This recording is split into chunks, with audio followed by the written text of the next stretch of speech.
I'll see if I can get some confirmation. Randy's phone will make a noise shortly to let us know that we're live too. But we'll get that, and we can just babble in the meantime. And we're on Facebook, and we're on YouTube. Are we really? Dude, that's awesome. Okay, so let me press a button and let us get started here. Here we go.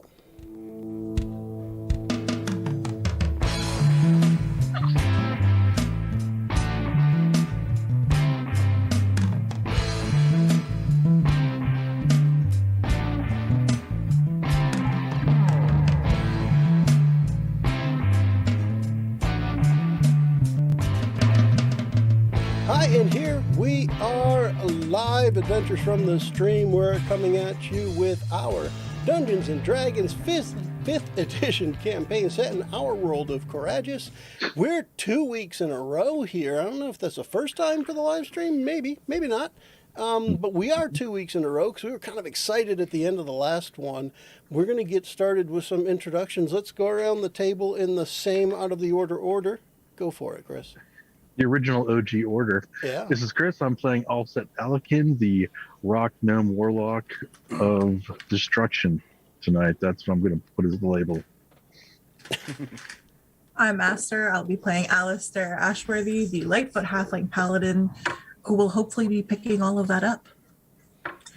Hi guys, it's Randy, and we're stand alive. Anyway, I play Tusk, the half orc, half werewolf, half whatever. Anyway, barbarian, who's ready to meet up with his team, including... You can tell by the way he uses his walk, he's a half woman's, half orc. Yeah. If you can't tell, by the way. I don't even think I should introduce myself after that. That was beautiful. Absolutely beautiful. But I will. I'm Jason. I play the ever-fabulous Marty, the tiefling sorcerer. And I am Joe. I'm the Dungeons and Dragons master of this DM campaign that we are playing. We have a bit of a jump this time. We are going to take our characters from level 8 to 12, and we're going to start this with Aster kicking us off with a little bit of recap from our last session, and then a little bit of story about how Allie and Belle got along after we finished up. So Aster, take it away. Previously on Adventures from the Stream. Yes. When last we left our heroes, so we did the thing, we got in, we saved the people. We kind of barely somehow managed to Uno reverse that last encounter with the Chain Devils and get Allie's sister, get everybody, get out of there. And here we are. I love the analogy of an Uno reverse, by the way. That's a good one.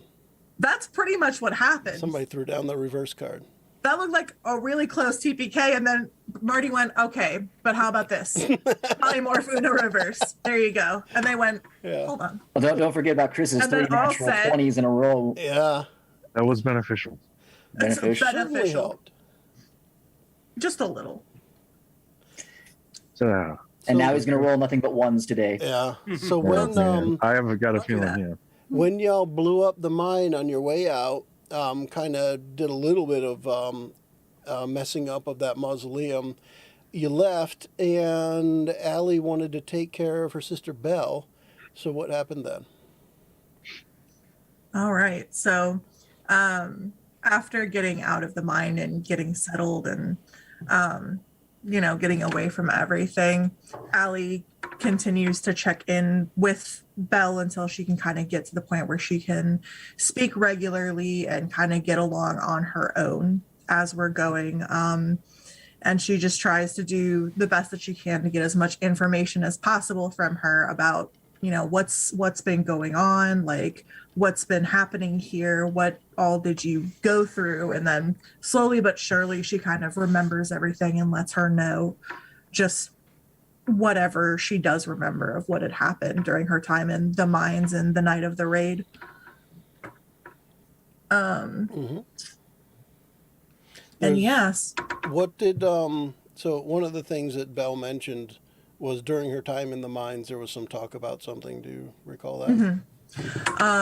So during that, one of the big things that Belle remembers and relays to Allie is that the people who had captured her had recently started talking about Daramon and how he was going to be returning soon to take care of those who were interfering with his followers. I wonder who was interfering with Daramon's followers recently. Wasn't me. No idea. No. No. Blue. So I guess Yeah. it was all Tusk then. Totally Tusk. I mean, we haven't really interfered though. Like, really? Here's a strong word. I mean, I would say TPKing them does count as interference. Yeah, I know, 6 of one, half a dozen of the other, but it's got to count for something, right? We don't know how to do the math, so you know. That's a good point. I don't think they were well versed in math. More like cult stuff and all yeah. all they know is that the mine collapsed. That happens all the time. The safety regulations are bad in those places. It's a good point. There was Natural cave-in. no Mhm. OSHA. So aside from that, was there anything else with Allie over the last several months? From the time that we leave off that mine explosion to the time we're going to pick up here, we're going to say is months, but not a year. So you can kind of pick a time frame in there. So it's definitely more than 60 days, but less than 360. What else has Allie been up to during that time? So from that time after everything happened and she had gotten the information from her sister, she decided to take some time to kind of take care of her and get her back up on her feet. And she basically took her home to her home in Asmar with the knights that she trained and was basically raised up with from the time of the raid. And she'll do some more training with them and help them out and basically just kind of seek their aid with, I have to continue going out and adventuring and doing this. And there's some unfinished business that I have. And that basically I want to entrust my sister's safety with them while she kind of regains herself and gets back up onto her feet. And that I would just visit as much as possible to help her out. So it sounds like Belle might eventually become a knight as well.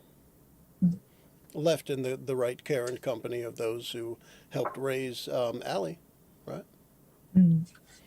Cool. What did Marty do during this time? Oh, what didn't he do? He did so many things. So many things. Well, first and foremost, he released a book over his grand adventures with the group. Again, he uses Mage Hand wherever he goes to document and be a scribe for what's going on. And it did very well in most markets. There were a few places that it just, there was other new upstart rivals that were out there that people just bought into, but the real fans purchased his.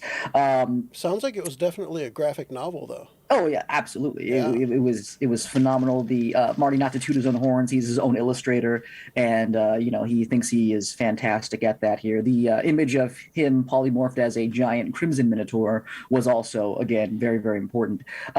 He also again spent time touring. Again, after having the success of his book, he went around from place to place, from Port Fairhaven to Thul Riva. Again, Tusk was able to very, very nicely get me an audience with some of his fans there, or from some of his clan. I'm not sorry, fans, clan there, and I was able to again sign. I was able to sign some autographs, kiss some tiny half-orc babies on the head, and things like that. And it was all around a good time. He also again spent some time learning more about spells, because again, the real thing that he thinks had happened, and it really kind of blew up his ego, was the fact that the more powerful he has become with magic, the more grandiose his feats have seemed to become. And with that, here, the last thing that he did is rescuing poor, broken down slaves single-handedly in his book here. Again, he does credit the rest of the group as a footnote in the very back end of it, but for the most part, he did again put out there that it was primarily him who did 99% of the work. But that again really fed his ego. He took a few courses in terms of public speaking, so he could again go around and tour even better at some of the colleges. So I mean, overall, he's kept pretty busy, and now he is ready for the next step in terms of promoting Crimson Minotaur and becoming the world's biggest affluencer that has ever been seen.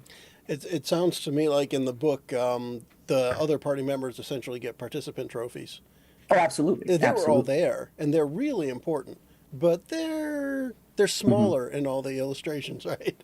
Exactly. Everyone's That's just exactly slightly how it is. It's smaller. always Marty in the front, always doing Yeah, things here. But in the footnote, he does put in there a big thanks to all of them, and he says that some of these things might not have been described exactly as they happened, but whoever reads those parts of the book, anyways, people only read the meat of it here. They don't actually yeah. read that part of it. No pictures in the footnotes. No, no, no, no, no, Right. no, no. Cool.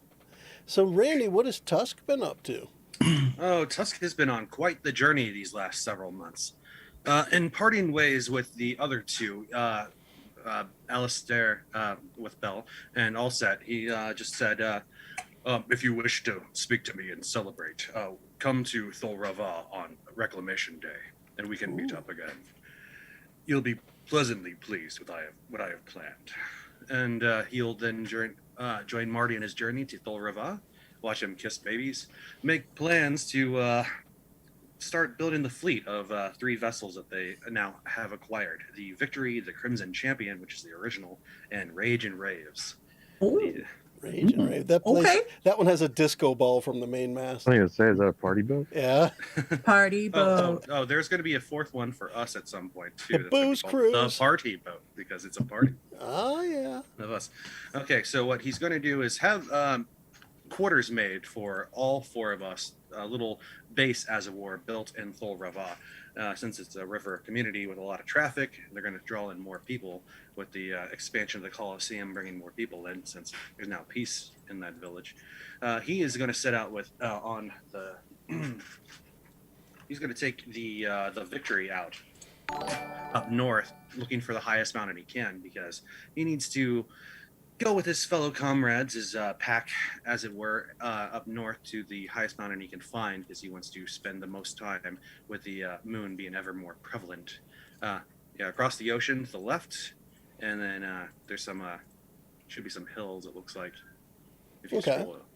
Oh, I'm zoomed in, that's why. The other thing that occurs to me, Randy, is making a base in Thor Rava kind of makes sense because it's pretty much central to our world. That works too. Plus, with you having your own sailing merchant fleet now, you can kind of get wherever you want from there. That makes sense. So he doesn't disclose that that's what he's doing there. He may have told Marty that good things are coming, as he says that he'll be back in about 8 months, roughly. Yeah. That's when approximately. Reclamation Day is going to be, as he heads up towards the desert to the northwest of the map.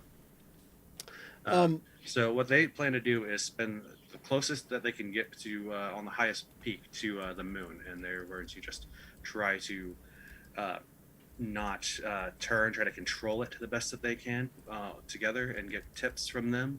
Also, something happened that day when he almost died, and he felt like he was about to lose Bell when they took him. So he was making a little kind of prayer to what he calls the Moon Mother, that he'll go ahead and accept this if Bell's life will be spared. But before he could complete his prayer to fully accept the turn, that's when Marty kicked into action and stomped some major butt. So there was a little limbo there. So the night, what do you call her? The Moon Mother? I don't have my notes. Silver Moon. Silver Moon started talking to him, Yeah. and that's where he got this idea to go to the moon, at least as close as he can. To the moon? Yes, the highest peak to get closer To the moon. To the moon. To the moon, Tusk! And then Okay. after several months there and hanging out with his pack, they head back on the Victory to Thol Rava to meet up his team. Cool. And I'll just mention part of what Randy had said there for Tusk. I want everyone would know this by the time we start back up. But to what Randy said, where it was one boat and 6 crew members, as Randy's pack is Tusk's pack, that has now expanded to more than 30, and there are 3 ships in the fleet. And essentially, Tusk is independently wealthy and maybe looking for something to do with his money. The money's just been pouring in from the shipping, the trade that they've been able to accomplish, mainly through the Port Fairhaven, but in other places as well. I think he may have acquired a beta and sent them to that town that got turned into werewolves so that we didn't help out, and see if there was any still lingering that he could bring back for the 30.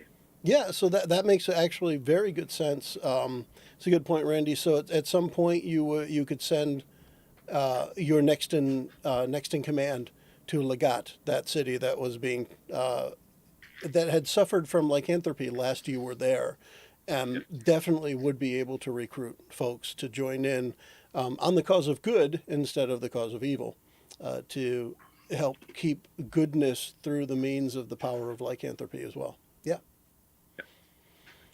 Certainly makes sense. And that brings us along to Chris. Chris, what's Alset been doing for a while? Mostly his usual research on trying to find out what's going on with the Doomheart, what Darmon's up to, and opposite, he'll do a little touring with Marty as well, just to kind of hit the rumor mills of all that kind of thing. That's how he kind of does his research, right? Besides sitting in a library someplace and just poring over books and whatnot. So he's out there, tweaking the t-shirt styles and the enhancements on the t-shirts for a really one size fits all. Can't get burned, can't get ripped usually. Yeah, if I remember, the flame retardancy wasn't where it should be. Well, I feel like this is the one scene from Incredibles where you see Edna mode. Like, I don't know what your kid's powers are. Here's all the things that this suit can endure. All I can picture is just this tiny little gnome doing that, goggles on, just t-shirt. Yep. That kind of makes sense. That's very cool. I have my It's guys a look massive steampunk sewing machine that he's using. Yeah, it's mobile. We got like a van, like an FBI van in there. Alset, tell me what orders you want for your team. But in dealing with in finding his research for the Doomheart and Darmon, the Doomheart is a weapon of basically mass destruction that was broken apart into 3 pieces, so no one could ever use it again.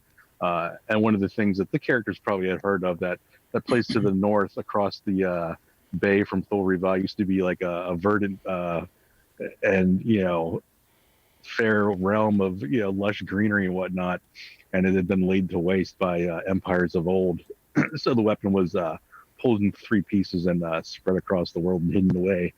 And my research, I originally thought Daramon was using it just to get it back and to lay more waste, but it turns out he might be using it to he wants to put it together to use its power to attain godhood.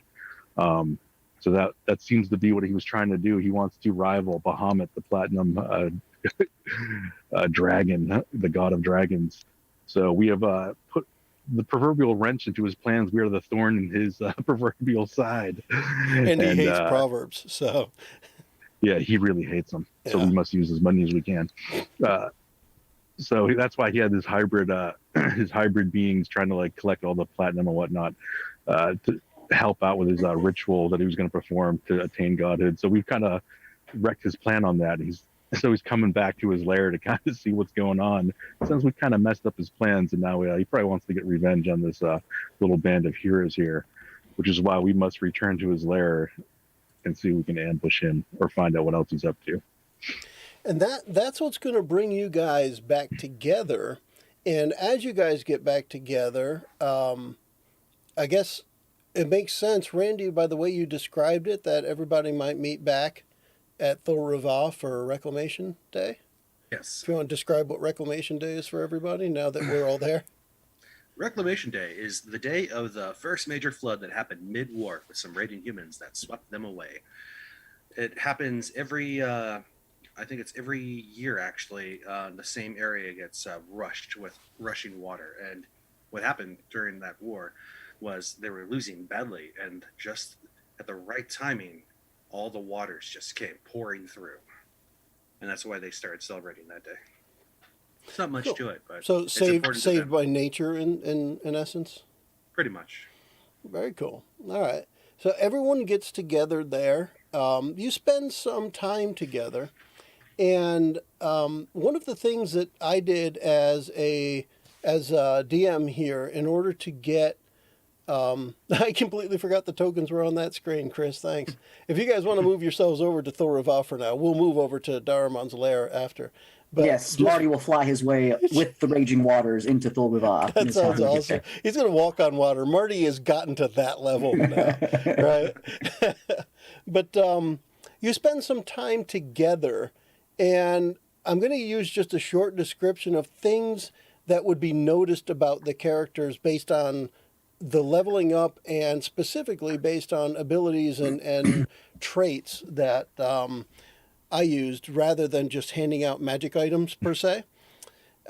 So when it comes to Tusk, everyone notices that recently Tusk, he seems to heal faster when he gets injured in combat, although it seems pretty hard to injure him at all just by smacking him around with weapons.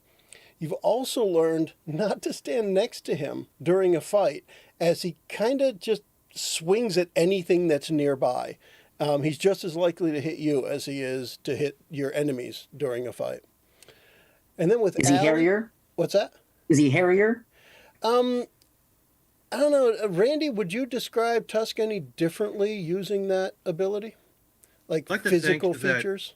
That when he promised to start transforming, if she was spared, but then Marty intervened already, that he can sort of transform a bit. Maybe his regular black hairs on his arms thicken and multiply when he gets into this sort of like fur, and then his face kind of elongates a little bit more, and then his hair just kind of Super Saiyans up even more than what it kind of already crazy is. There you go. Awesome. And then when it comes to Allie, you've noticed that recently Allie has been able to point out hidden weaknesses and strengths of your adversaries.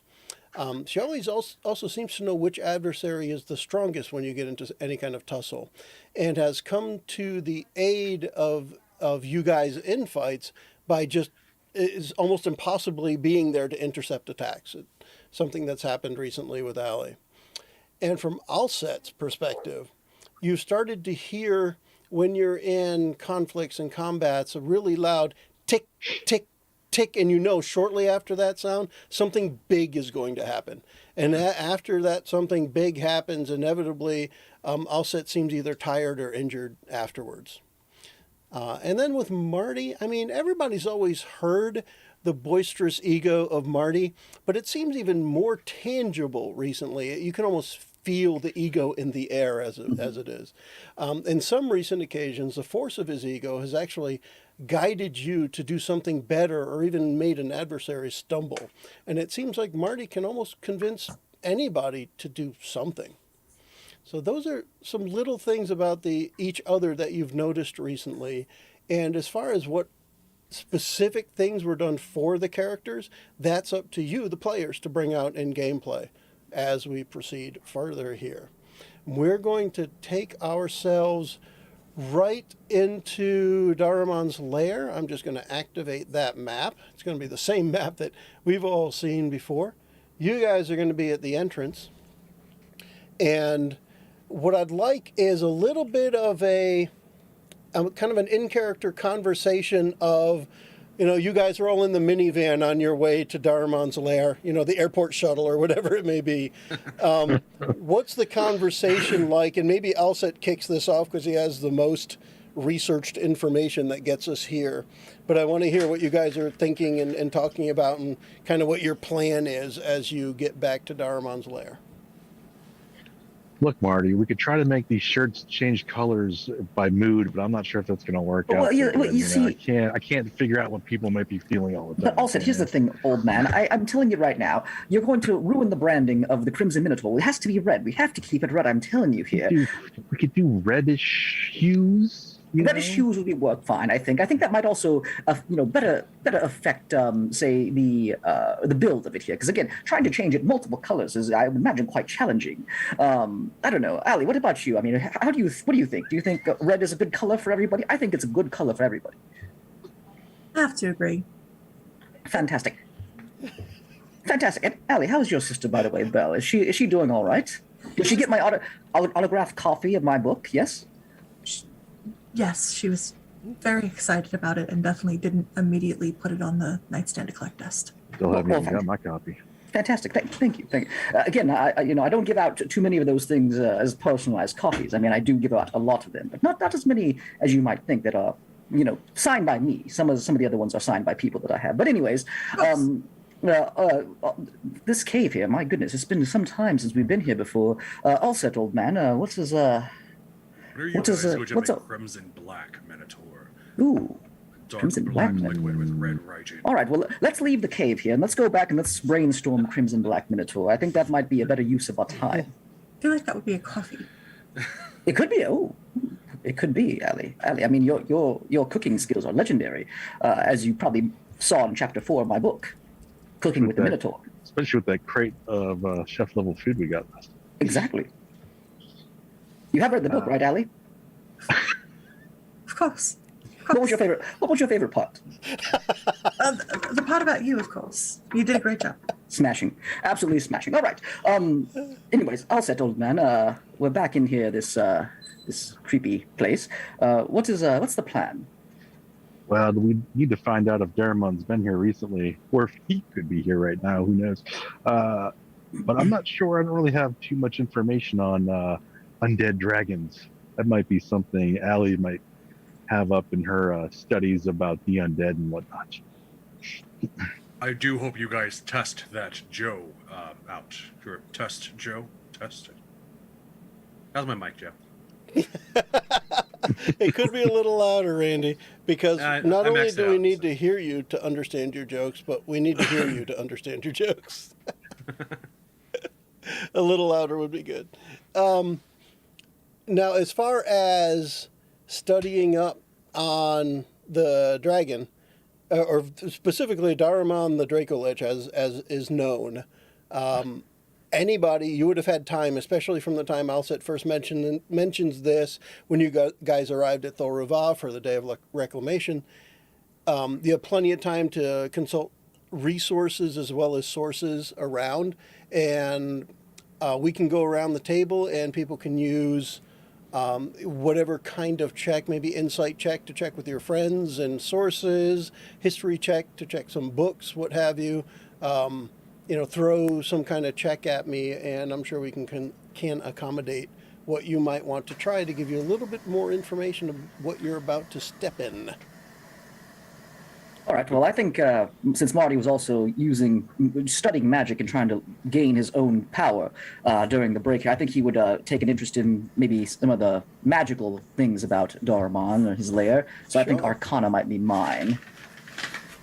Let's see what you got, Martin. If that works, I can do that. Yeah, go for Arcana. I'm all for that. Works. All right. First roll of the night. Let's see how bad it can be. Oh, it's pretty bad. Hey.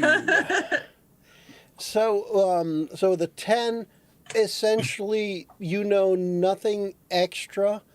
You did, however, learn in one of the places that you searched, when a dragon can be found within their lair, the things that apply to, for lack of a better terms, a D&D 5th edition lair action are stronger within the dragon's actual lair.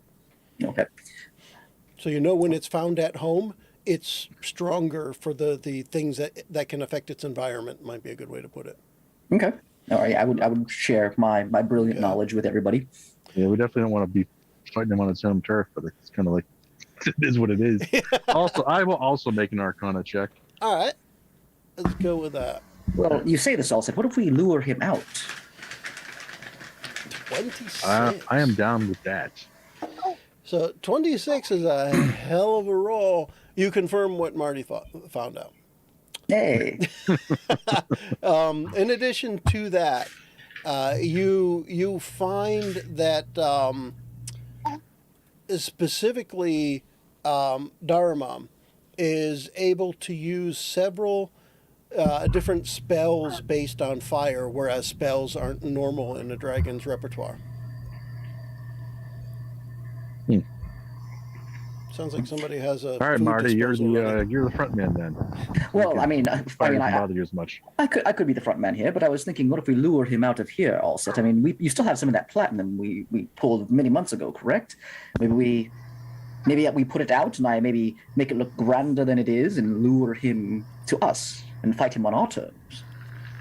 That works for me. I don't want to fight him inside his lair. It's like, it's his house. I He knows don't, where I all don't see the. why not. I mean, come on now.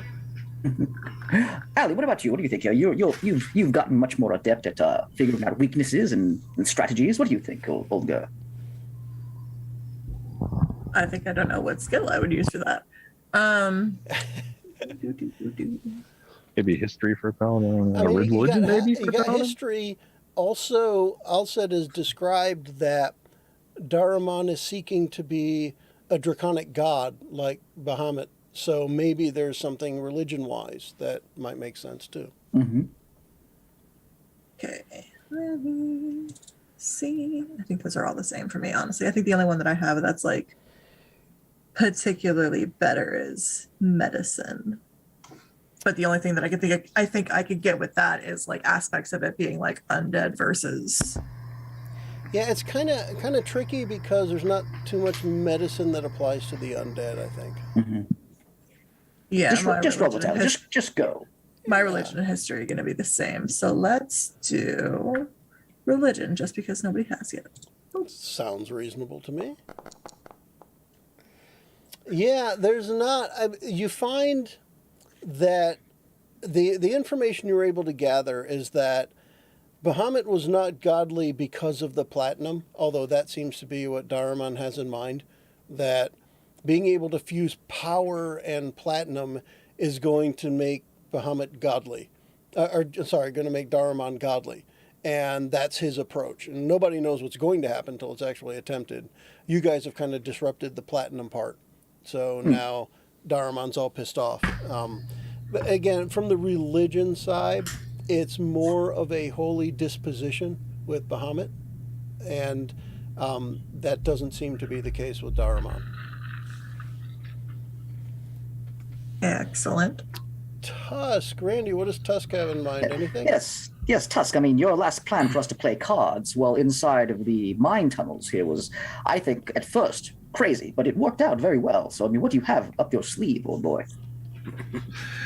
It's been a while since I've had a good fight. All I can really think of is to threaten this thing to come out. He still has that fifth ace up his sleeve. It's what he's got from that card game. I don't think he actually won a card game. Would Tusk have researched the Draco Lich before going? I mean, that's what we're really asking. If he wouldn't, then we move on. I guess he could have studied maybe its nature more. I do have a decent ability on that. Okay. It doesn't have to be something you're good at. It just has to be something you want to try. Because a 20 is still a 20 on the die, regardless of what modifier you have. Yep. Yeah. Yep. I like your guys' strategies on this, but maybe there was something that I figured out. Let me recheck my notes real fast. Roll that beautiful D20. Is Tusk keeping notes now? Does he have his own book? Is he taking after Marty as far as recording things? I'm flattered. You did teach him some letters back in the I did. When he was like, what is it called? Blood Unicorn? He's like, he holds up like one sheet of parchment in crayon, says, "This is where I make my mark." It just shows a little stick figure punching a dragon in the face. This is my strategy. So one of the things that Tusk is able to determine with a nature check would be, so although dragons are kind of magical, almost supernatural creatures, they are indeed part of our nature in the world. But a Draco Lich is not. And there are some differences between them where, as a Draco Lich, it doesn't have all of the same abilities as, we call it, a natural dragon. So when turning to a Draco Lich, you know that it has some immunities that aren't natural to a dragon. It is immune to necrotic damage, is one thing that you know. And specific to this dragon, when you ask around, you know that this dragon has learned just about every language under the sun. So it can speak just about every language that's ever been spoken. Awesome. He shares that no necrotic damage towards this thing. Ah, I see. Well, all right. That Well, makes me sad. Wait, yes. what now? Yes, I think Allset just trained nothing in necrotic damage in the time that we were gone, but that's all right, old man. That's true. I have a new spell that does massive amounts of necrotic damage. So we're saying that he's immune to it, basically? Yeah, specific because Randy he's had a good undead. roll for Tusk here and 18 with nature. The things that don't apply naturally, kind of giving you the other way around. And hey, Clint commenting on here just mentioned Duolingo Dracolich, and in this case it is like Omnilingo Dracolich. This guy Daramon has learned just about everything, and I wanted to mention too, because of the good roll for Randy, one thing that Tusk would realize is it's normal for a Draco Lich to have resistance to necrotic damage. He has learned specifically that Daramon has immunity to necrotic damage, so it is not affected by it at all. Oh, well, A key differentiator, and that again applying to the 18 roll there, I'll give you the good information. I talk to a lot of monks to try to stave off my rage and form. And they have shared this information with me. Many Bothans died to get this information. As a trap. well, So well, do not try to sell him death sticks. oh, well, I put my death sticks away. Well, all right. So, I mean, Allset, does this change our plans, old man? This is your bag here. Should we come back Yeah. tomorrow? I really don't like this at all. I got an idea. We take off and nuke the site from orbit. It's the only way to be sure. Well, I can Dude, you're Marty. close to the moon. I can fly you and Tusk potentially straight up as high as I can, and then just launch you down on him. Of course, even if you took that plan, there would be one of the offspring on the ship you take off in. So there's really no way Right, around yeah. this. We build a refinery for your beverage above this, and we flood it every day touch until the it's gun. full. Touch the gun. As a technical side note, I just noticed that Jason and Aster did the long rest thing. Make sure your character takes a long rest. I just did a straight import earlier, or I guess Chris did his too, but an import from D&D Beyond. Make sure you go through a long rest so you know you have everything. I mean, you guys have Yep. taken months off. Well, maybe not months off, but it's been plenty of time since you've been here. You definitely got a good night's rest before All right. arriving Well, at Daramon's I lab. think it might be best for us just to scout this place out here, because Allset, you're not even sure that he's here right now, correct? I heard he might be back soon. Depends if we beat him or not. All right. Well, maybe if we beat him back here, maybe we can set up a few traps. So let's maybe head in and take a look around and see what's happening. I've brought dynamite. It Why worked don't we, last time. Check out the perimeter first All right. The perimeter inside. before we even go in. Before we go in. Okay. All right. You mean Yeah, that's something we perimeter? could do because the we had hill like obviously outside? this underwater entrance, and then there was the Yeah. secret passage on the other side or something. So all set because of your familiarity with that entrance on the outside, where you found the Runes. draconic words for how to enter through the portal. You can actually tell that it's been used recently. Awesome. He's probably home, guys. I would like Tusk to have brought in some sort of explosive to put on those gargoyle statues, Okay. if at all possible. Okay. Here's what we'll do with this. Trying to go along with this is like a level 12-ish kind of thing. You have a thing where you can place an explosive, call it whatever you want. It's a vial, it's a whatever, on an item, and then as an action, that as part of like an action, and then as a later action, you can detonate that explosive to do X amount of damage, and we'll determine the damage when it happens. Nice. Okay. So you have that. You can place and detonate an explosive. And the explosive will explode in the shape of a killer Crimson Minotaur. Nice. All right. Custom Well, explosives. I would So, I like to mean- mention that my compass/clock, I'm going to put it on one of those Chain Devil platinum alloy chain belts and wear it around my neck with Flavor Flav style. Dude, that is awesome. You are blinging it. Definitely. right. I like your change of style, all set here. It's much better. But anyways, is there? So we know that he's here. Perhaps we head inside and confront this foul creature. Perhaps we can reason with them. We might be able to. You never know. He's I mean, very depends. intelligent. Well, what do we want you to? How would it be Your, reasonable? your new generals are here. I could maybe distract him by talking about the Doom Heart and what I know about it, and maybe I'll lie and say I have a couple pieces. All right. I think that might work. Yeah, Ali, what do you think? I mean, Monty could just flatter him. I could try to, but I think Allset might be the best person for this. I'll have his back here. I think he'll do fine. Actually, Allie, what do you sense? You should be like having a major headache if he's nearby. I should be having a major headache. It's a tricky one because of the distance. I think Divine Sense is what, 60 feet? Yep. And you guys have been in here before, so the map isn't a complete mystery. You know from the entrance that somebody's opening a bag of snacks. Yeah. Sorry. Randy. You made me make my mic sensitive, and now it's hearing everything.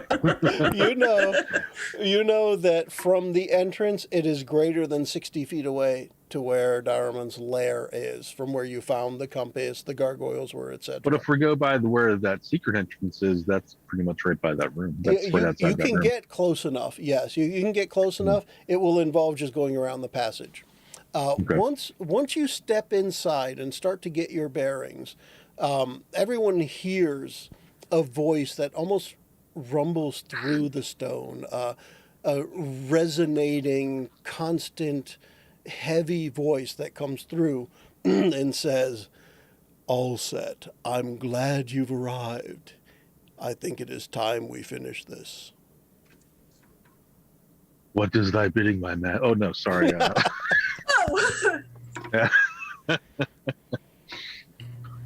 I've been wanting to talk to you for a long time, Daramon. You know the Doomheart will not be yours. Today, That's what- you and your friends will taste death and nothing more. I can make We it taste drink better. death every day, but we're too busy to die, so bring it. I just cracked the Crimson for a while as that's going on. I just pour all over my head. Is that the fiend potion? Bring me one and we can be friends. We are taste testing this. The One mage taste hand just furiously Yeah. scribbling. Marty instantly no. goes into a rage.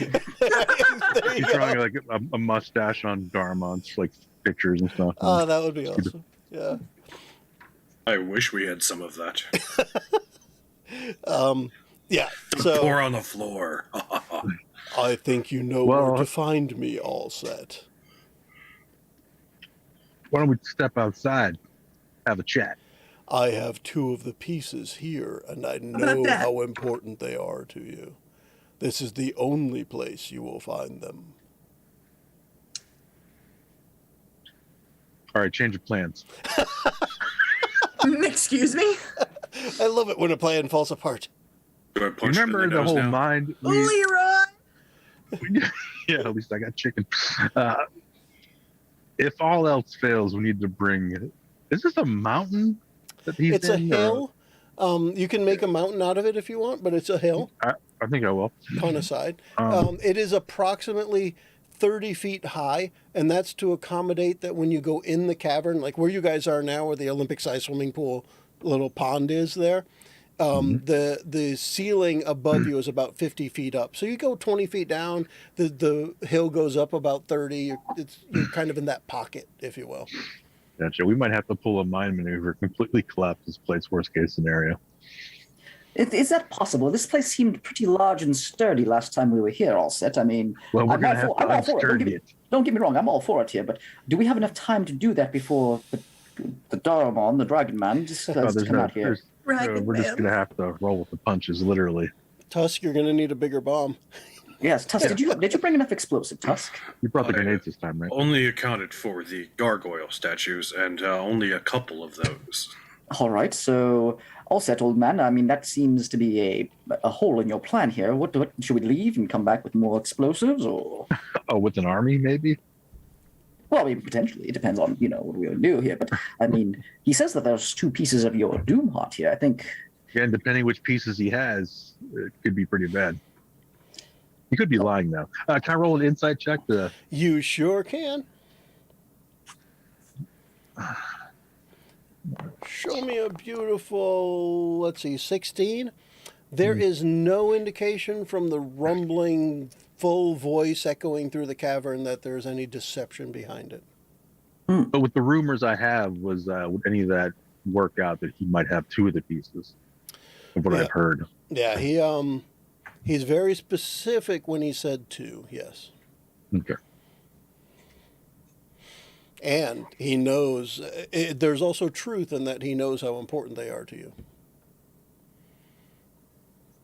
All right, so I mean, all set. It's your show, old boy. Here, we're here for you. Are we going to take it to this beastie, or are we going to come back another day? If it was me, I wouldn't. I would leave because he knows we're here, so there's no sneaking around. All right, so let's go. Let us get out of here. Ali, please lead the way. Let's leave. Slowly puts her popcorn away. Well, I'm going to have to put mine away and figure out what we're doing next then. But go ahead. Are you all cowards? What is wrong with this? You can take this thing. Do you know what a Draco Lich is? I told you what it's immune to. I know some. That's kind of my bag, baby, and I can't use that bag anymore.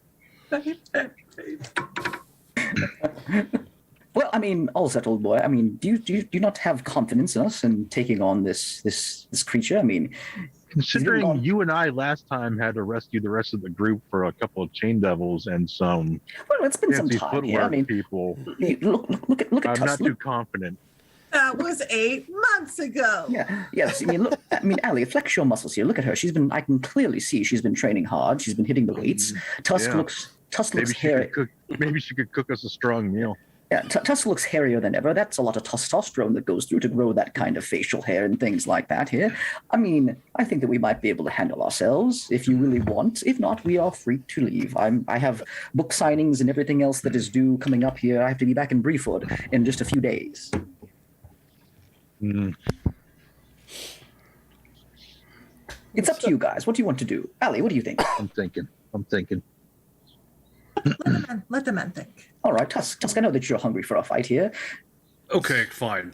So how about you I stay want- back while we go take care of things like last time, and then you just pop out when you can. I want to be clear on one mhm. thing.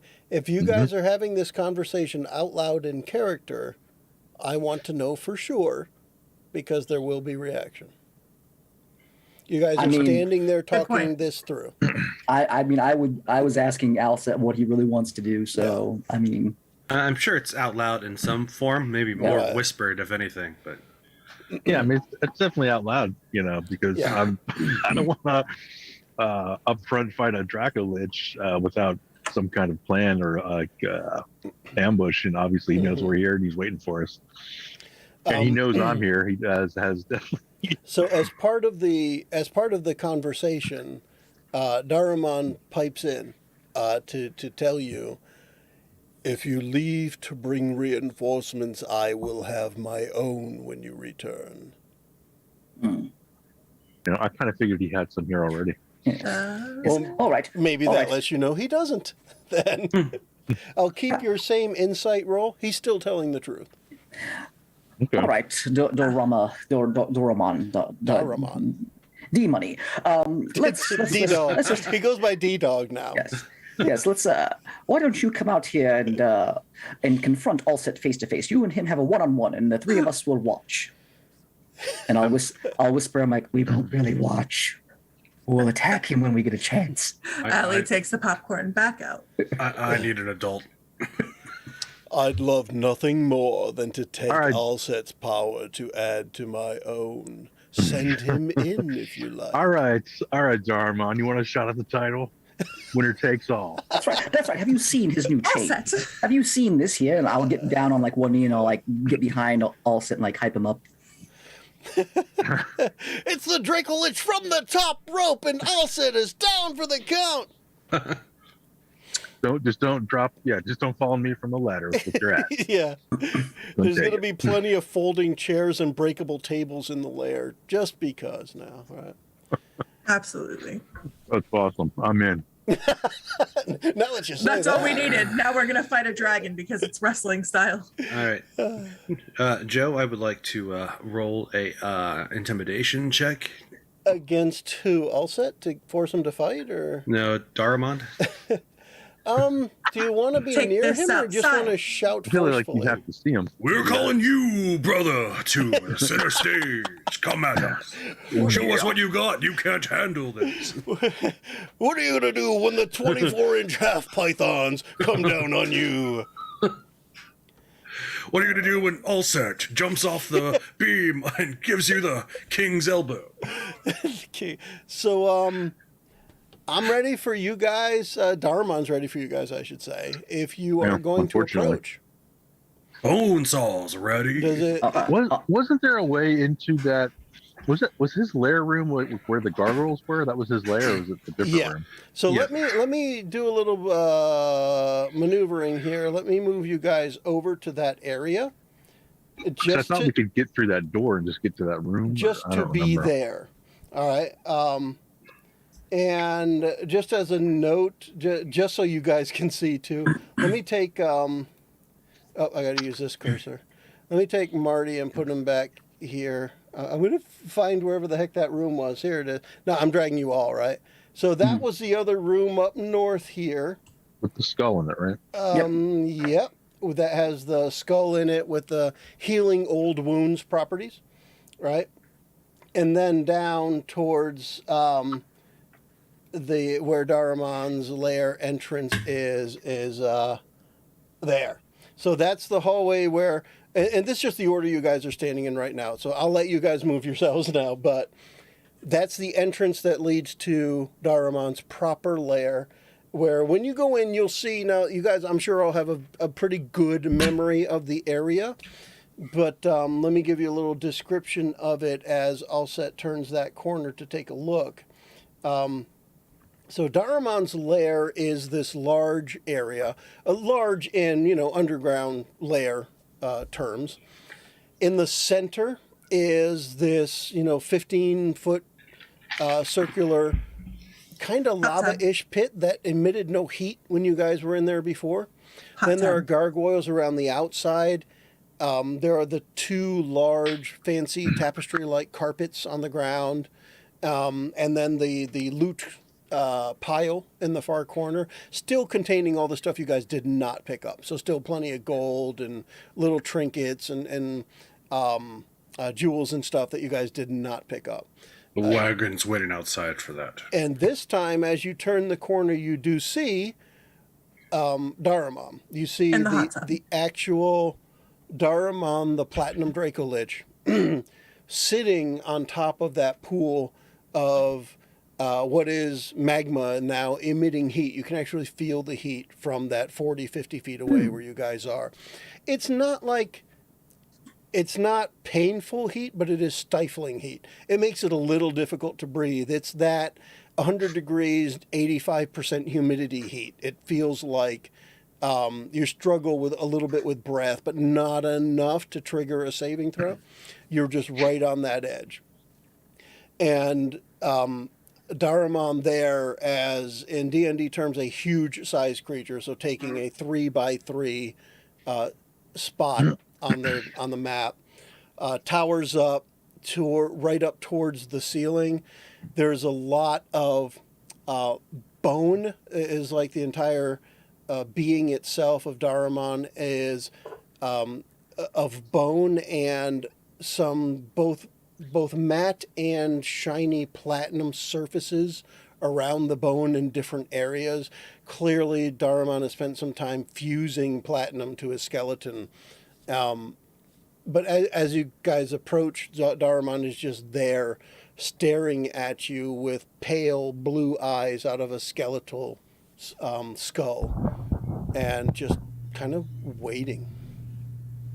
All right, I walk in like I own the place and say to Darmon, "You can paint yourself in platinum all you want, but you're just a sad little red dragon that couldn't hack it in life.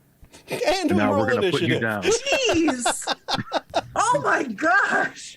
Is that how you want to start it? Yeah. I can't take him anymore. Okay, then we will. I will do a quick peruse if I see any of the actual pieces of the Doomheart, though. See if they're like laying about. Okay. Make a quick perception check just to see if the Doomheart Let's pieces are like let's in start the with a open. perception check while you start talking. And Okay. different from the last time you guys were here, that center pool of magma that is surrounded by runes is casting a flickering light throughout. And that's what we're seeing on the screen, by the way. It's the flickering light of that pool of magma. Apparently, I was too angry to pay attention. Yeah, I'll set, perhaps it's the flickering light, perhaps it's just things are completely out of sight, hidden, who knows what. There is no indication of any of the 3 pieces of the Doom Heart in this area. Okay. And hey, let's start with some initiative, shall we? Yeah, sounds pretty good. Fantastic. I'll roll for the dragon, and that'll get us started with an encounter. And let's see who's rolling with advantage. Who was that? Tusk has an advantage roll for He this does. skill. Oh, so when did you pick blue dice? I thought you had a different color last time. He's been using blue for the past couple times, I think. Well, then I am just not at all perceptive, although I'm initiativous. I had a yellowish setup, but I think since I reset the computer, I need to reset everything back up. That's what it was. It was yellow that I thought that you used. Okay. It was like a yellowish lightning or something. All right, so I'm going to go ahead and click on Begin Combat. And one thing I do need to do is I'm going to try to adhere to a little bit of D&D rule here. And let me see if I can, what can I do with this? I guess let me just call this the lair, and that, and let me just a second, let me add that there, and I gotta change this number as soon as it comes out. 20. Okay. So this goes along with D&D information. I just put this token out here. I'm going to make it invisible. But the lair itself does things on initiative count 20 in D&D terms, typically. And that's what's going to happen here. And I will speak to that as it happens, but I wanted a counter in there to be able to remember it. So in that case, Alcet is still going to be the first to act, which is kind of appropriate since he wasn't really paying attention to his surroundings and just walked in all pissed off. I believe the term is as if he owned the place. That's right. So take out your keys, unlock that door, and whoop some ass. Yeah. I'm going to launch some, I'm kind of up in the air on a couple things. Yeah, I'll try Firebolt first, just to see how that works on him. Well, let's see that. Attack roll, so we'll see what happens. Oh my god, it was so close to that 20. Yeah, I think a 13 is going to miss. Yeah, and then I will obviously get out of the way.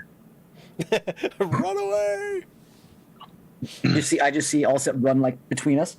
yeah, Like, probably. if I just dive around the corner, I'm kind of like peeking to like swing around the corner, blast, swing back.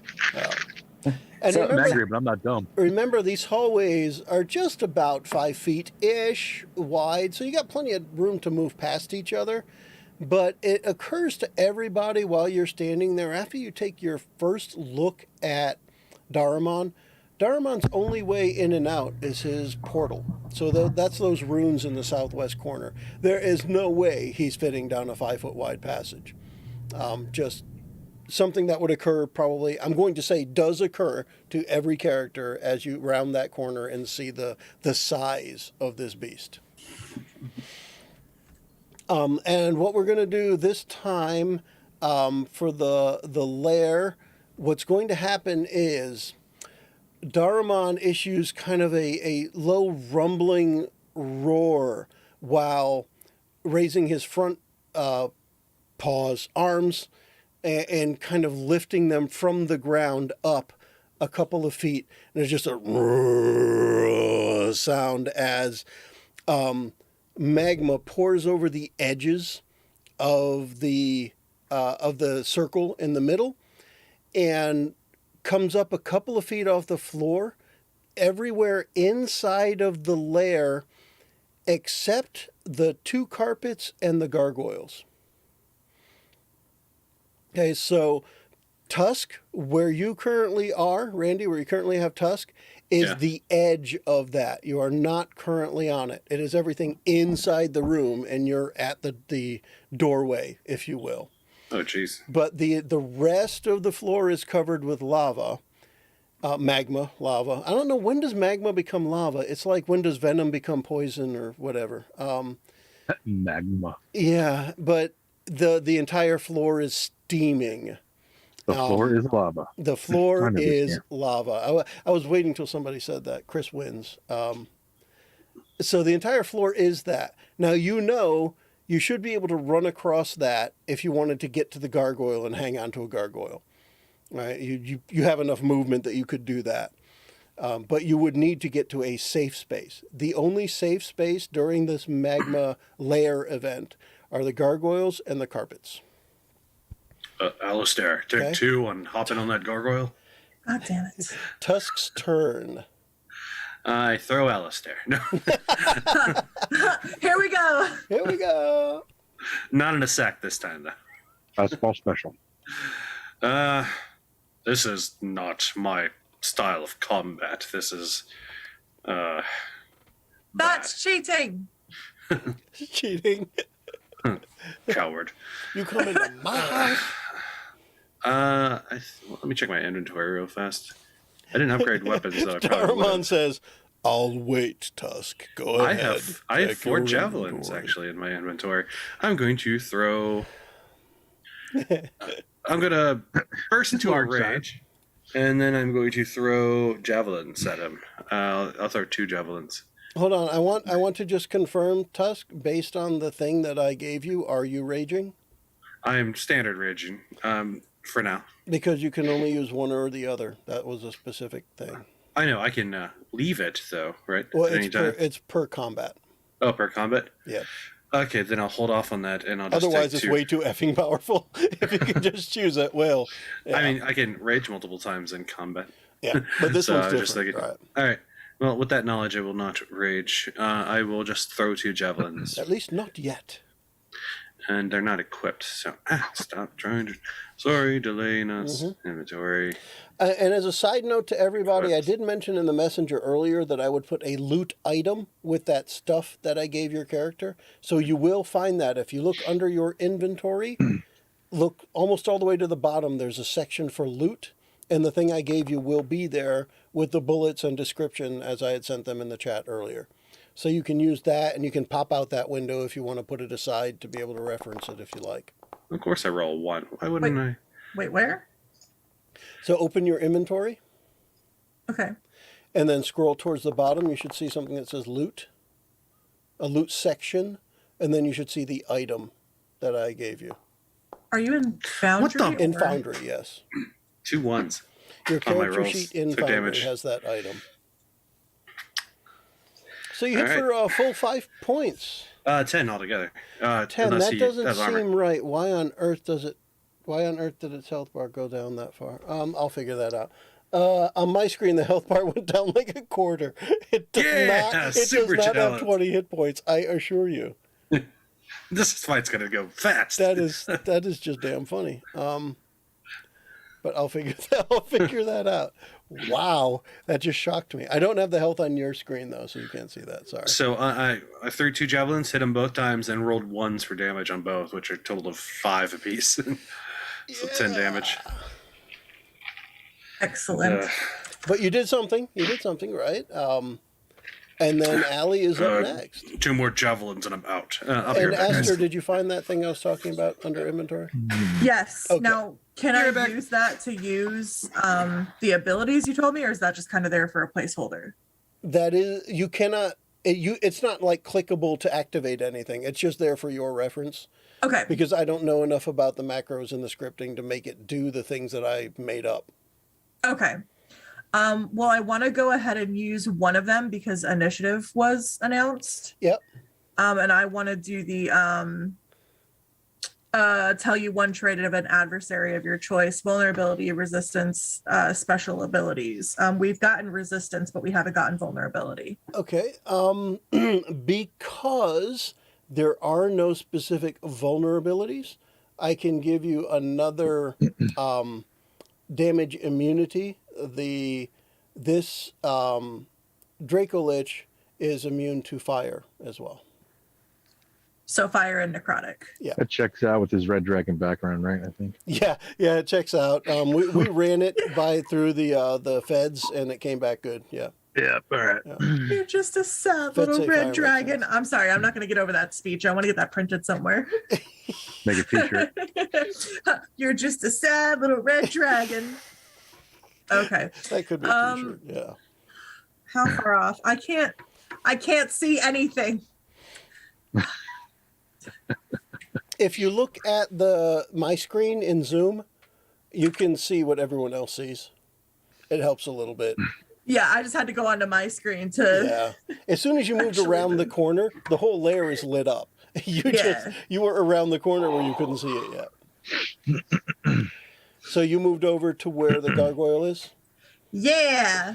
All right. And your movement was such that you could get to the gargoyle, which means that's All of my 25 movement speed. the gargoyle is a safe space while the floor is lava. So you're able to make that just fine. You did not begin or end your turn in a non-safe space. Okay, and so we said gargoyles and carpets, right? Yep. Excellent. Okay. Well, I definitely want to do that. I know I do have ranged weapons. I can do this. I know how to work this. I know you can. Hey. I mean, it's just a Draco Lich that's trying to seek godhood. What could possibly go wrong? Yeah. I see okay. spear. Target. Versatile is two-handed, not ranged, right? Correct. Okay. Da, da. Da, da. Hey! Hey, that's a hit. Now, what kind of damage are you doing with that thrown spear? All the damages. Oh, all of them.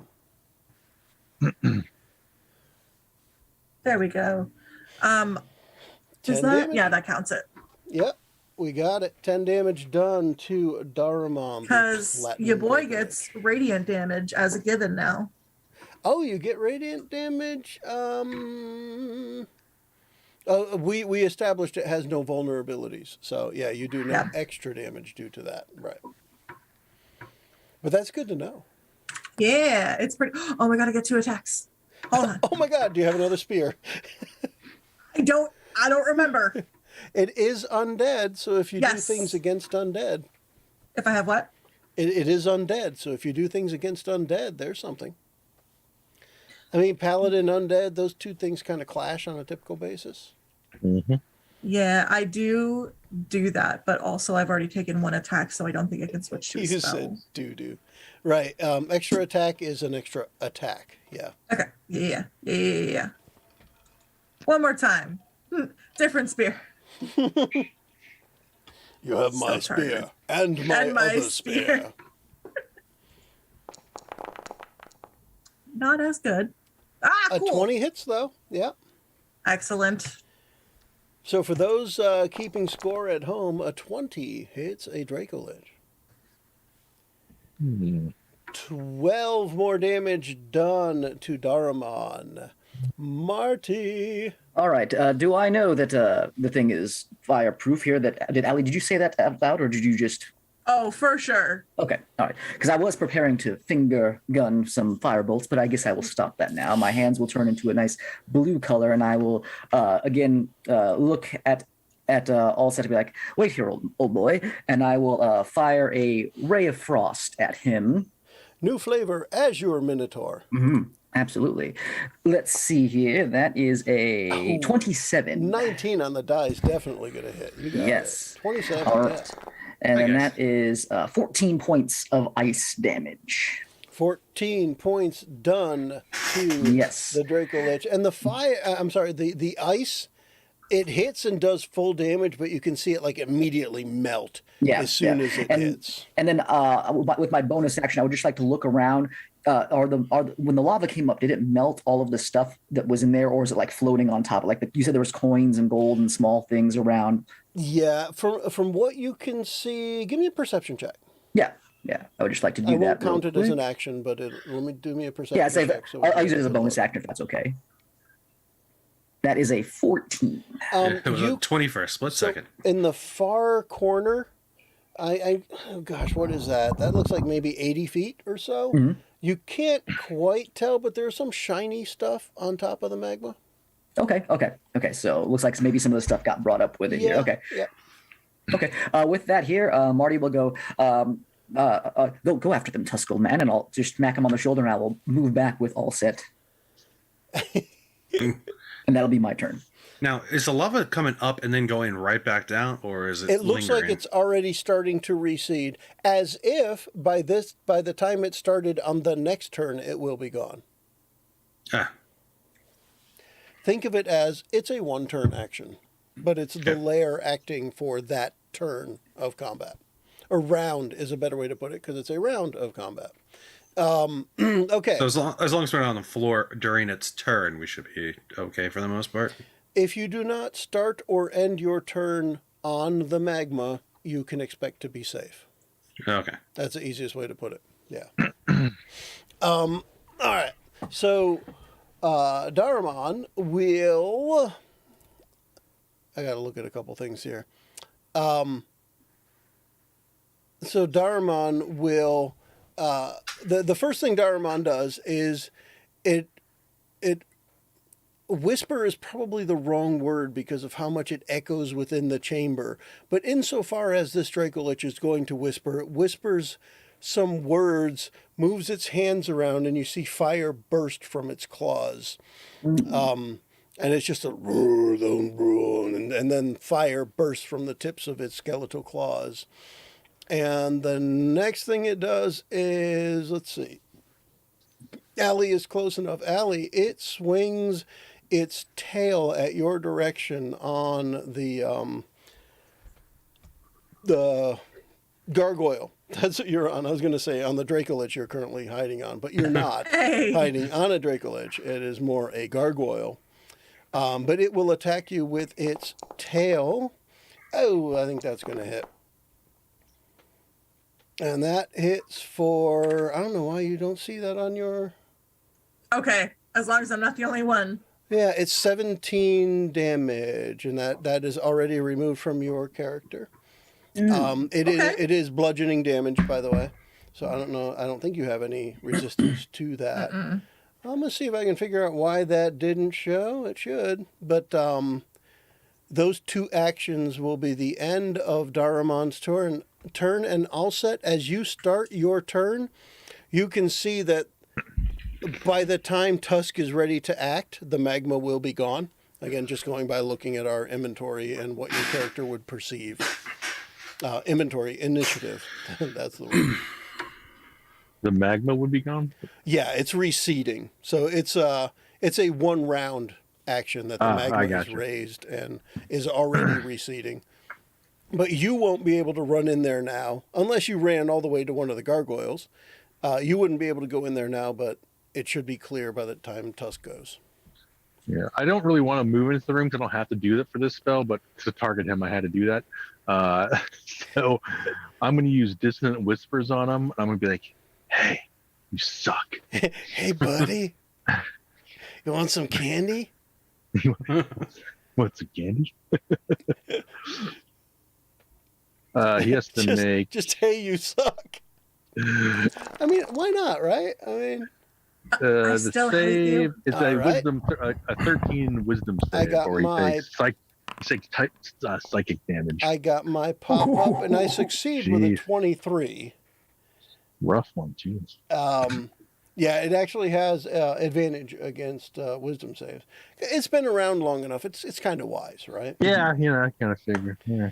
Was it half damage on a save or no damage? It doesn't say, so I'm assuming not. Nope. Yeah, because I see no damage being taken.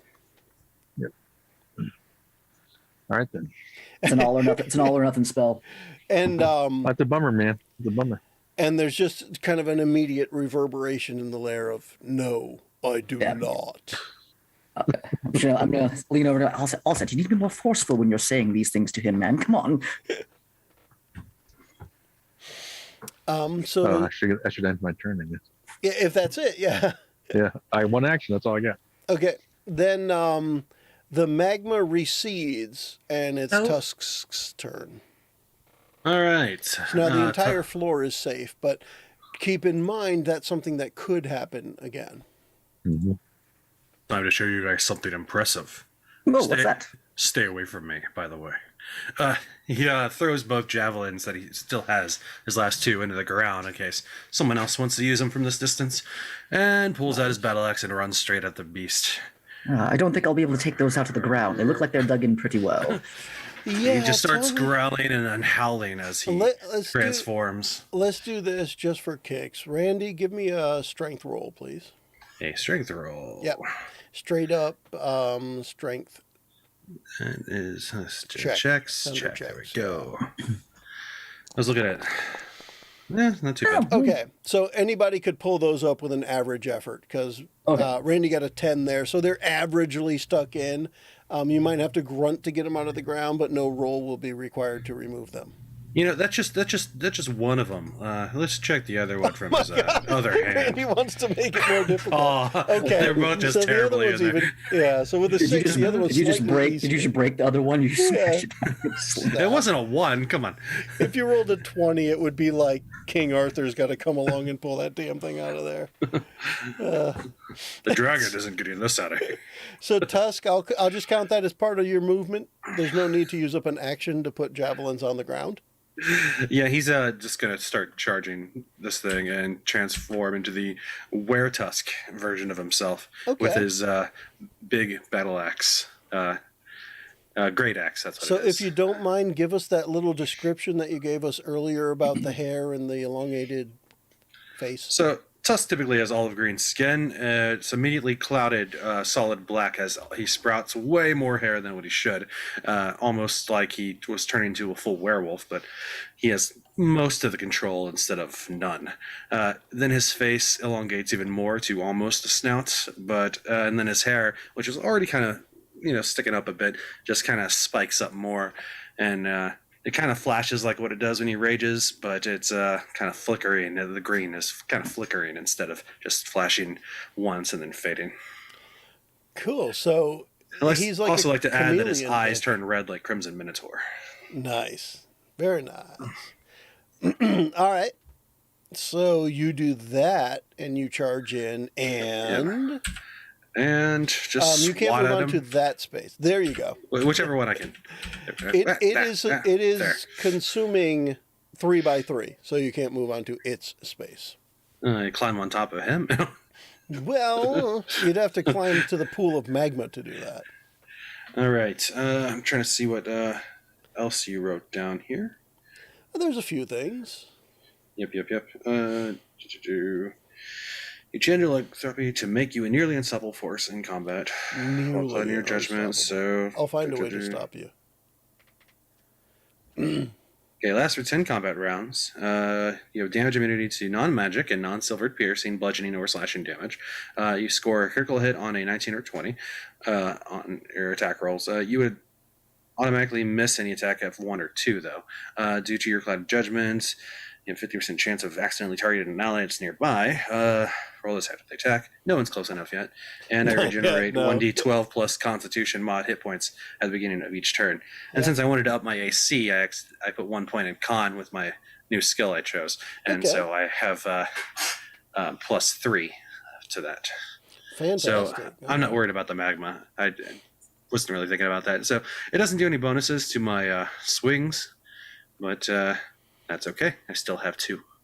So here we go. All right. I should probably select him before I do that. Yeah, it'd be a good idea. Go ahead and select the Draco Lich. Oh, crit right away. Nice. So when you roll the damage, does it have an option for critical? It does ask me for critical. Okay, Yeah. so go ahead and roll critical then. It always asks me if I want to choose. I just critical wanted or- to make sure. Well, that's a lot of dice. Oh, Yeah, jeez. that's substantial.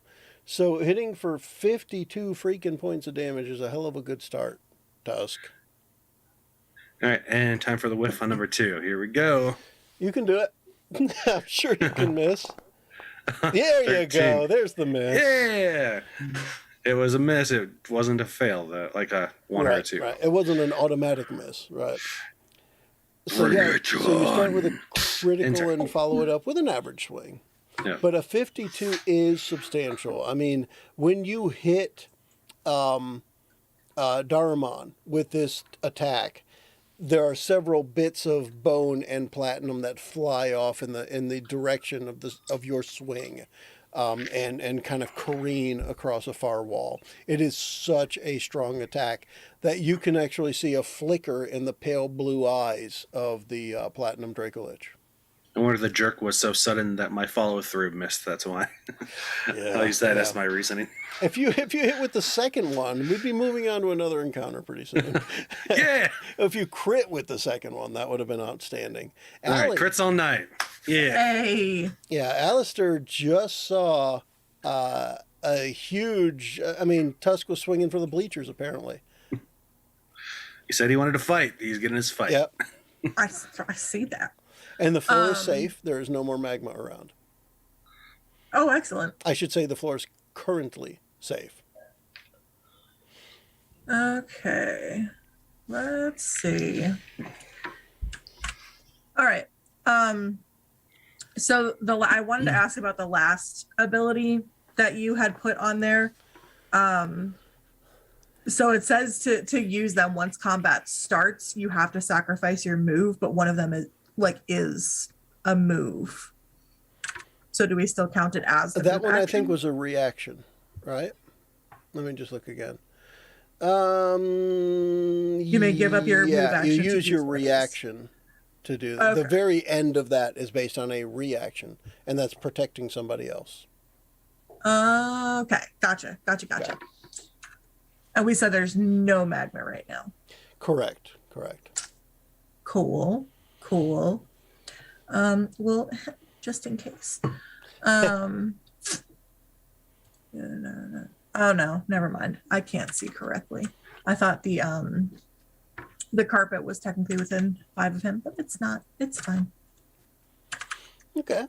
All You can right, play musical so- gargoyles. I mean, it's perfectly okay as well. I mean, it's fine. What's a little bit of, Death between getting friends. burned? Oh yeah, that too. So we'll go right here and try and flank this, buddy here. Okay. And we'll use. Don't get too close to me. Because you said it, I'm going to give you advantage right off the bat. Since your attempt Bear is to Tusk. flank. That was very threatening. Hold on. We're not gonna talk about it, okay? Don't take the stand. time. Don't stand. Don't stand so close to me. Tusk. Okay. Yeah. I'm not gonna question it. Okay. All right. So let's do this guy. Finish. I like when he's saying that his head's kind of doing like a little exorcist kind of thing. Exorcist kind of thing. So you didn't target the Dracolich first, but I can tell you a 26 does hit. I will reduce the damage once you roll it. I could tell you that a 22 hit earlier, so. Oh yeah. So yeah, Allie rolled a 26 with the maul, and is doing 19 points of damage. Nice. Yeah, level 12 doesn't suck. And second attack. Target him. Oh, I got the arrows. And actually, it's so funny to me that this is like an epic level encounter, and I rolled a 6 for initiative for the bad guy. It is what it is, right? I'm not mad about it. And so yeah, your second attack with a 25 definitely hits. Go ahead and roll that damage. What is that last D6 What? that Yeah, just why is it jumps so out of delayed? nowhere? It's kind of funny. I'm coming, guys. Wait for me. Yeah, I'll be there in a second. 15 more points of damage done to Daruman the Platinum Dracolich. It's time for Martin. All right. Mutton. Marty will take a Crimson Minotaur can, the green flavor, green apple. He's going to open it up and just pour some into his hand, and then he's going to form it into a small sphere, and then he's going to take a few steps out. He's going to target the nasty dragon, and he's going to cast Vitrolic Sphere on him. Oh, you're gonna have to help me out with that. Yep. So that is a, here we go. I'm going to place it here so I can hit him and not my team members. There you go. Oh, And it's that's going a big to, sucker. Okay. Yep, it's a Dex save 16 against this. All right. I think if you go ahead and roll the damage, I'll be prompted for the dex Okay. save. Okay, so yeah. So there we go. Oh my Holy crap, god. that's a lot of caltrops there on Yes. the screen. All right, here we go. Let's see what I end up with. A normal roll. Ooh, wow, I only rolled a 2, so 8 is the Yes. total. I fail. And Yeah, so it what looks is like the- it already included the 5d4 acid damage because he takes 10d4 now and then 5d4 at the end of his turn. So it looks like all right. it already added that in. For Okay, it. yeah, because I got 43 damage done from that. Yep. So That is so you- substantial. What level spell is that? 3. Level 3. Okay, cool. Level 3. So after that, I'm like, ha! And then I will move my way. Let's see a second. Does No. that sphere last past the casting? No, it does not. Okay, so when you get a chance, if you want to delete that, Yeah, I'll template, delete it. go for it. Marty will move behind the gargoyle or on top of it here for the next round, and Okay. then I will that there, and that will be my turn. All right, come on, template remove, delete. Oh, template delete. There we it go. is. All right, let me, because I have to also check this out now. Let me see if I can do this. I think that includes Tusk. It's going to include Tusk, but Daramon is going to start its turn with. I got to be able to select it, but with a breath of fire that just kind of shoots out in a cone from the Dracolich itself, and that is. I got to roll this. Does he fire cone the stream? He does. Well, Okay. yeah, that too. I don't need to place a template because I already did that. And let me click usability here. Holy crap, that's a lot of dice. So I need both Tusk and Marty to do a dex save, please. Dex save. Yep. Because I don't think I used the template right. It didn't pop anything up. Oh, 12 is not good. 20 is not so bad. Let me just double check the numbers here because I need to make sure I'm doing this correctly so you guys don't take any damage. All right. Actually, that's not so good. The DC is 21 to avoid this. You did not avoid it. So, Tusk Awesome. and Marty each take 69 points of damage. I take half because I'm resistant to fire. Well, now you've tasked me. What the hell's half of 69? 34. 34. Yep, 34. Done. No, because I can't do halves. You take it all. Makes sense. Yeah. That's fine. So you've got, so 69 points to Tusk. I got that. And then the 34 to Marty. So As I get held back, I'll yell, I'll set the shirts still don't work. well, You dodge. Oh my guys, look at it. coincidentally, as you look down, Marty, Joe, perhaps real- and see a lot of your attire smoldering, the shirt is actually fine. I don't tell Alsep that. I just cover it up a little bit. And There- Joe, not that I think I'll do better, but I do have danger sense. Would that have anything? Would that work for that? read it to me. At second level, you gain an uncanny sense of when things nearby aren't as they should be, giving you an edge when you dodge away from danger. You have an advantage on dexterity saving throws against effects that you can see, such as traps and spells. To gain this benefit, you can't be blinded, deafened, or Yeah, incapacitated. so he gets another roll. I don't see me doing better than an 18, but Well, you never know. yeah. That's You Better than need to taking, get full 21. damage. 21 is the DC. man. Nope. Okay, Yeah. it was worth a shot. Yeah, it's kind of a big deal. It's one of those, when it comes to the NPC thing, it's a recharge thing. So it may not even be able to reuse this one again right away. Yeah. Okay. So At that's least we hope not. that's the first attack. And then Oh God. yeah. And then with its flaming claws, it reaches out to Allie. Let me switch here so I can target No, the- thank you. target the Allie. No, thank you. Sorry, it's just gonna happen. And oh my god. Oh, 16 still hits. 16 hits you? What is your AC?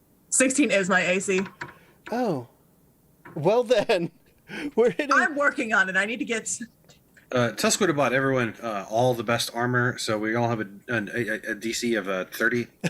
Oh, is that it? All right, I'm going to add 20 to my rolls then. Thank you. Yeah. Okay. Hate that. Bigger numbers. So you take 18 damage from the claw, and then we're going to it's an additional 1d10 of fire damage, which I did private. Let me change that. Public roll of a whole one more. So as the fire sears, only a little bit of the fire makes it past perhaps your Crimson Minotaur shirt as the claw pierces it a little. That's Maybe. a Tusk roll right there. And just one more damage to Allie at that point. Excellent. And that will end Daramon's turn. All right. Jesus, And you can guy. see by the end of Daramon's turn, it looks like Daramon is already making some sounds and motions different from what raised the magma up from the floor. But it already appears to be incanting something else. That's great. yeah, you can hear that. Daramon's mumbling that under his breath. That's great. I will try some frostbite spell action on him this time around. Nice. He has a what is it? DC a Constitution save of 13. He has to make. Constitution. I have a prompt to roll that. Let's see how we do. I rolled a 2, but 15. What is it? 13? Yep. Well, that's horrifying. Now the thing is, as a Draco Lich, it has a plus 13 to Constitution save. So I rolled a 2. If I had rolled a 1, it would have failed. But I rolled a 2 and got a 15 out of it. Was there anything on a failed save? Nothing? Nope. No? Okay. Pretty uneventful here on these rounds for me. So far. At this point, we move on to the next order of initiative, and Daramon is finishing some incantations, and as the sounds start to die down, you hear a hissing from each of the gargoyles all the way around the room, and a noxious fume begins to fill the air, and I need each of you to make me I should have known this before I said it. It is a Constitution saving throw. And I'll tell you right up front, you have a DC of 13. 16 will succeed. So Marty succeeds on the saving throw. We say Constitution? Constitution, yes. Constitution saving throw, please. As this horrible stench comes out, it's a noxious fume emanating from the gargoyles all the way around. Oh, wow. So Marty, Tusk, and Allie have already succeeded. All set. Constitution saving throw. I still have to roll even outside the room. It is permeating all around the area, yeah. It Can I get technically advantage? goes just from around outside the room? corners. Yeah, I'll give you say. advantage because of It's a where you little are. bit, I'll give you advantage. All yeah. right. Constitution It goes around save. corners for 25 feet, so it only barely touches the spot you're in anyway. Oof. It'll Well, help me either anyway. way, an 11 doesn't make the 13. So, unfortunately, I think Alset is just kind of taking a back seat here. So on a fail, you are incapacitated until next turn. Ooh. I guess, in a way, you already went, so you're kind of lucky on this round, although I guess you lose your turn next round. You'll be incapacitated, unless somebody can do something to help you in the meantime. We move I'm on to Tusk. knocked out, or Incapacitated, I think technically it is a condition in 5e. I think it just means you can't take any actions. Okay. I mean, the short version of it. Gotcha. All right. Tusk. Right, it's time to smack. Oh, wait, first heal for a 1d12, a d12 plus my. Whatever let's your see hit what this die is. is, and I think it's a d12, right? Yeah. Yeah. Yeah. Let me double check that you didn't say anything else on there. Do. I'm pretty sure it's a d12. 1d12 plus mod. con mod, which is Yeah. 3. All right. Watch me roll a 1. Is that a 12? Yeah, that's So 12. while Tusk is all hairy and furry and elongated Ooh. snout and darkened skin, he heals a little bit at the beginning of All right. each turn as Back well. up to 110. All right. All right. I am going to then smashy. And that takes no actions or anything. That just happens as part of your, shall we say, condition. Yep. You're taking advantage of your lycanthropy. Make sure you have the Dracolich targeted. I targeted him, yes. All right. All right, so that is a 22. 22 hits. Now, see, last time when we played and you had something with a 19 AC, nobody hit it. This time it's like everybody's hitting him. It's pretty cool. So that's 15 more for the first 15 damage accounted for. And now for the next attack. So that's another big, great axe swing. That didn't even, it like flopped on there. It flopped onto a missing number. I know. It was- It's your Lame. backhand. Tusk has to work on his backhand. That's what it is. yeah, I think he needs to work on his spin maneuver. All right. There you go. Oh, I hope you enjoy pain and then a little fanning off. Oh, no. I'm your biggest fan. Get out. Get out. Get in the hot tub. I will long be does a minute satisfied last? when Allset dies. I will be happy It's 10 when rounds. you all die. Jeez, just because of the one comment, calm down, guy. He said I was puny or something. I didn't really like it. I said I'm your biggest fan. I didn't say you were. Oh, all set. I agree he is trash. Should I finish him for you, Master? I agree. He's trash. I'll finish him for you, Master. Okay. So we are gonna make this. Why? Oh, I think it gives me the. There we go. There we go. We are finally gonna make this dragon deceased. Possibly. Let's see how this works out. Oh, motherfucker, I can't count. I can count. I was looking at the wrong spell description though. Offset, why are you that far away? Okay, well then we will do the other one for right now. So I got some cool new spells and we're gonna try some of them. You go, Allie. Good, Uh, Allie. It's your birthday. And it's definitely someone's This is birthday. the last thing I would want to do on my birthday, but thanks. I appreciate that. What? Beat the pinata dragon until it pops? Yeah. If you know you're going to win, I suppose it's a cool birthday party. I mean, yeah, but Yeah. like, Wait till you see what comes out of it. Ooh, undead poop. oh, that just made it so much worse. I mean, I'm pretty sure Allset wanted to beat the crap out of it. Yeah, that sounds pretty legit. So let's target first You got it. and see. And what spell is Allie bringing to the front here? Allie is bringing out Blinding Smite. Oh, it sounds both blinding and smitey. It sure is. Blinded by the smite. Blinded by the smite. Do I have to? Hello? Really? The Really? next time you hit, let's read blinding smite if you don't mind, Okay, so because I have a saving Oh, throw that's prompt right. here, but That's I right. want to see what it does. I want to hear what it does. So the next time you hit a creature with a melee weapon attack during the spell's duration, your weapon flares with a bright light and the attack deals an extra 3d8 radiant damage to the target. Additionally, the target must succeed on a constitution saving throw or be blinded until the spell ends. A creature blinded by this spell makes another constitution saving throw at the end of each of its turns. On a successful save, it's no longer blinded. So right. I assumed it would just put the effect on, but So apparently here I it's have a rolling prompt. dice. I have a prompt for a saving throw, and we'd already established he has a plus 13 to Constitution saving throws, and with a DC of 16. Let's see how I fare. Ooh, I rolled a 13 on the 26? die, so 26. That's fine. It does succeed.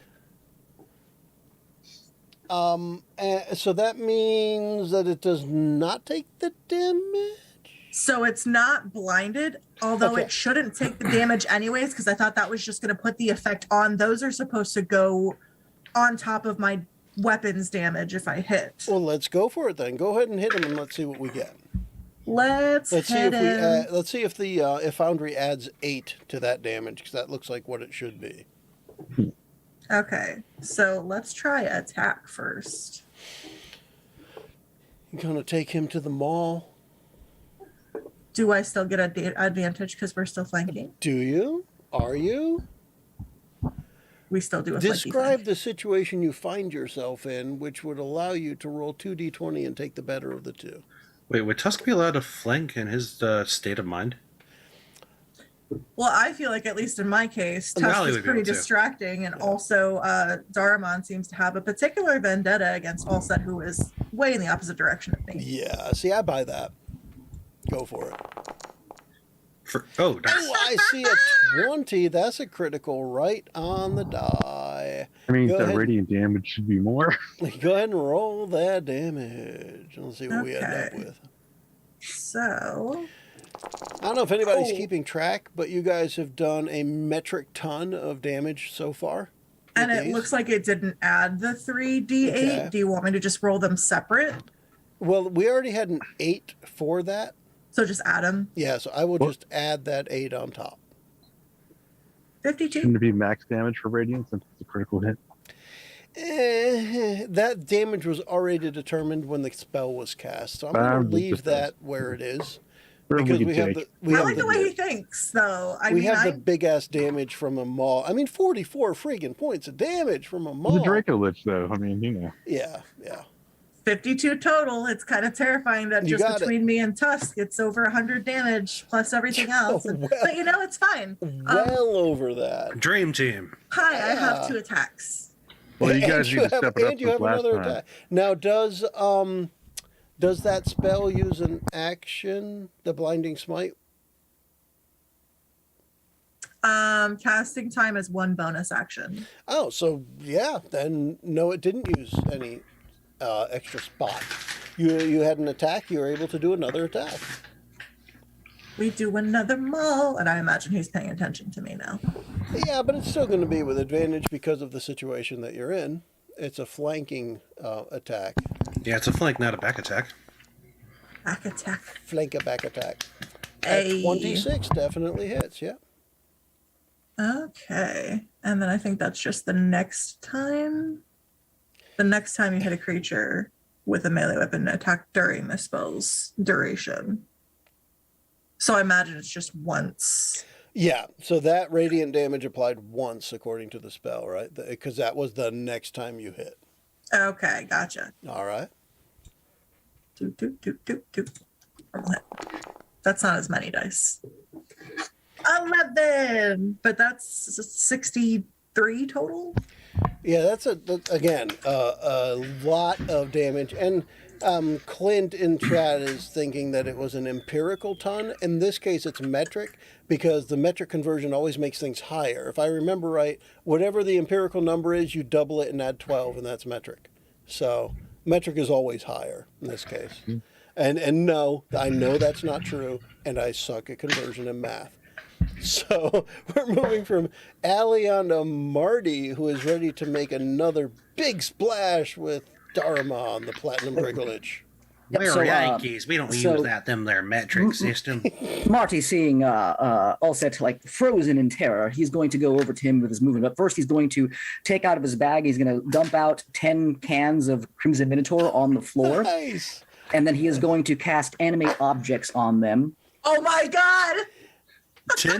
10 cans or 10 cans? 10 cans. Both. 10 tin cans. 10 Yeah. cans. Yeah, and then they are all going to, they all start to float up off the floor, and the Crimson Minotaur logo gets angry. Their cans kind of crumble a little bit, and then they're going to fly over and they're going to attack Daramon. Oh, cool. Oh my god. So, I thought you were going to have one go wake up Allset.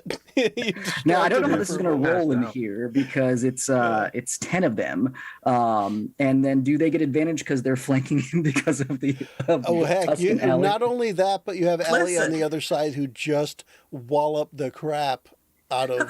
Come on, Marty, that was cool. Yeah. Yeah. This All attack right. is called Majestic Missile. All right, so I don't know if this will do 10 of them, but let's just see here if it does. Nope, it only rolled 1, but it's a natural 20 on that one. With that All natural of them hit. with that natural 20, we're just gonna let it crit. Yeah. Okay, all right, so that means 10. When you animate an object, does the spell say what damage it should do? Or are you Yep, doing it does. I have it here. It's each one does a D4 plus 4. a D4 plus? Yeah, that's better than a standard, thrown object or generic thrown object. Yep. right? I'm just trying to figure out if the damage it doesn't show to bring up the damage for me, so I'm just going to have to roll it, I guess. Tin Let me clear. Oh, I clicked the Holy wrong thing. crap, what's that? Ignore those. Ignore those, please. 101. Okay, I'll take it. That sounds about right. Oh my.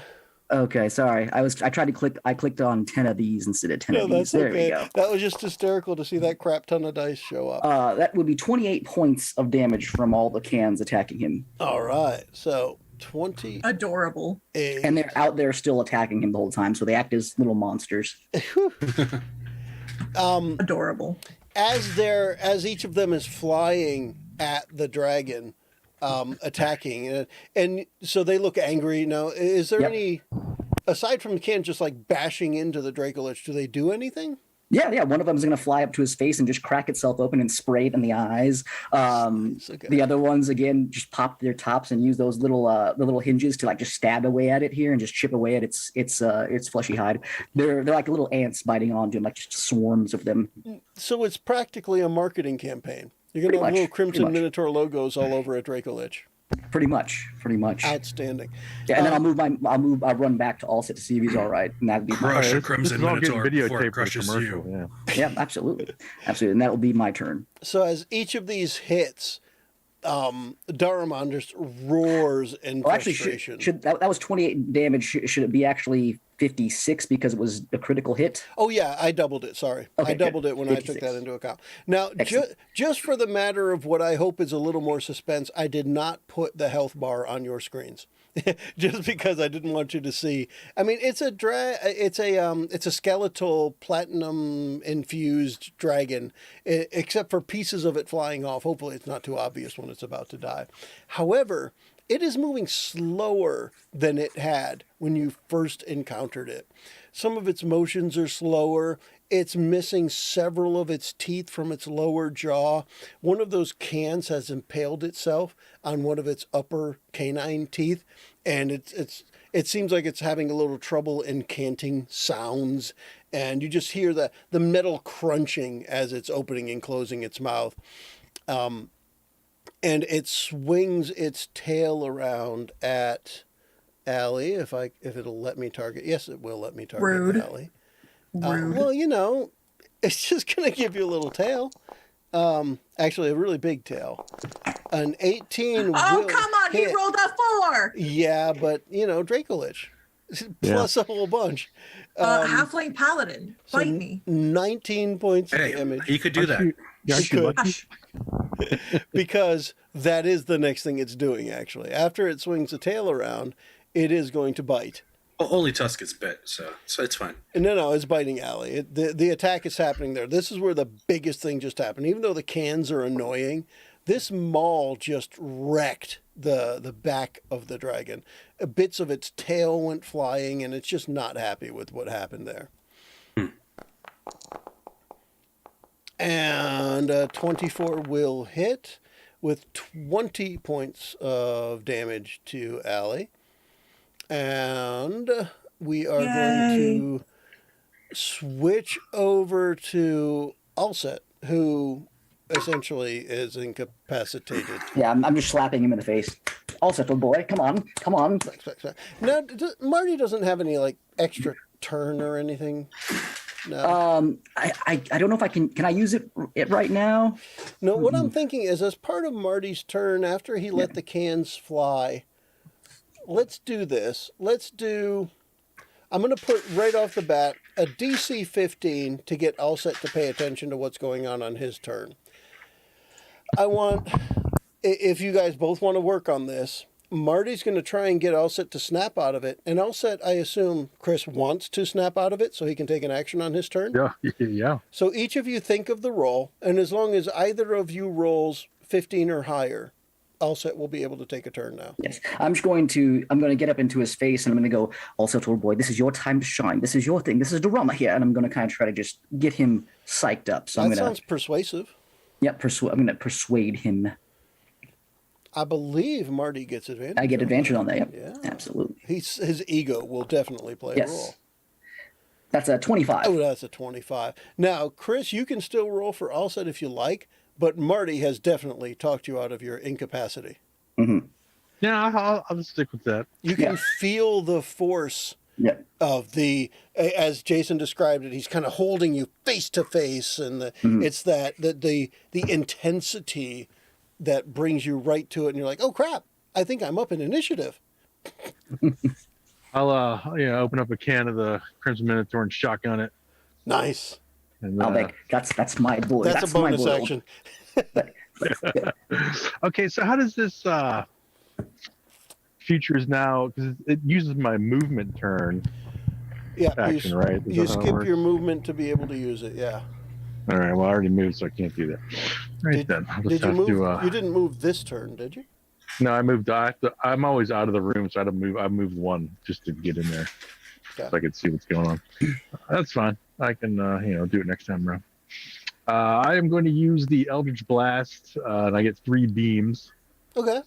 So hopefully, and I'm assuming since he's busy, I get advantage on my attack rolls. Because of all the stuff going on, I am fine with accepting an advantage. He's pretty preoccupied with me right now. He has taken some incredibly large hits from the Barbarian and the Paladin. And I'm not trying to minimize what Marty has done, but those were some super crits from the Barbarian and the Paladin. And now there's a crit from Ulset, who definitely has a little bit of a stake in this race. It's low damage though for the Eldritch Blast, but at least the crit helps out. At 20, all right, and I have 2 more beams on him, so 2 more shots. So hopefully I'll get lucky again. 20 points is substantial for sure. Yeah, well, it's crit though. Yeah. That's the only reason. Yeah. Oh, not so good on the second. And then one last 3 times the charm, right? You can do it. Last blast. Oh my gosh. Jeez. After that 20, Horrible. all the dice was like, I'm tired. Yeah, kind of. It's like That's that all 7 you I get rolled. from me. It like barely touched the thing, rolled to 7. It's like, Yeah, 20 is substantial though. If you don't count their crits, that's the damage, about the damage they would have been doing, right? So that wasn't so bad. All right, all set? Yeah, All that's set? all I got. Okay. Darmon's angry can crunching sounds bring forth the magma from the floor again. And it raises up to the level where it's a couple of feet off the ground, and the only safe spaces are the gargoyles and the carpet. With that said, let me just double check this action so I can tell you. It's going to be at the beginning of your turn, Tusk, which is now. You must make a dexterity saving throw. can I use Danger Sense again to try to get over to that rug? Read me Danger Sense, please. I misplaced it. Hold on. Where do you go? There it is. You gain an uncanny sense of when things nearby aren't as they should, giving you an edge when you dodge away from dangers. Get advantage on dexterity saving throws against effects that you can see, such as traps and spells. To gain this benefit, you can't be blinded, deafened, or incapacitated.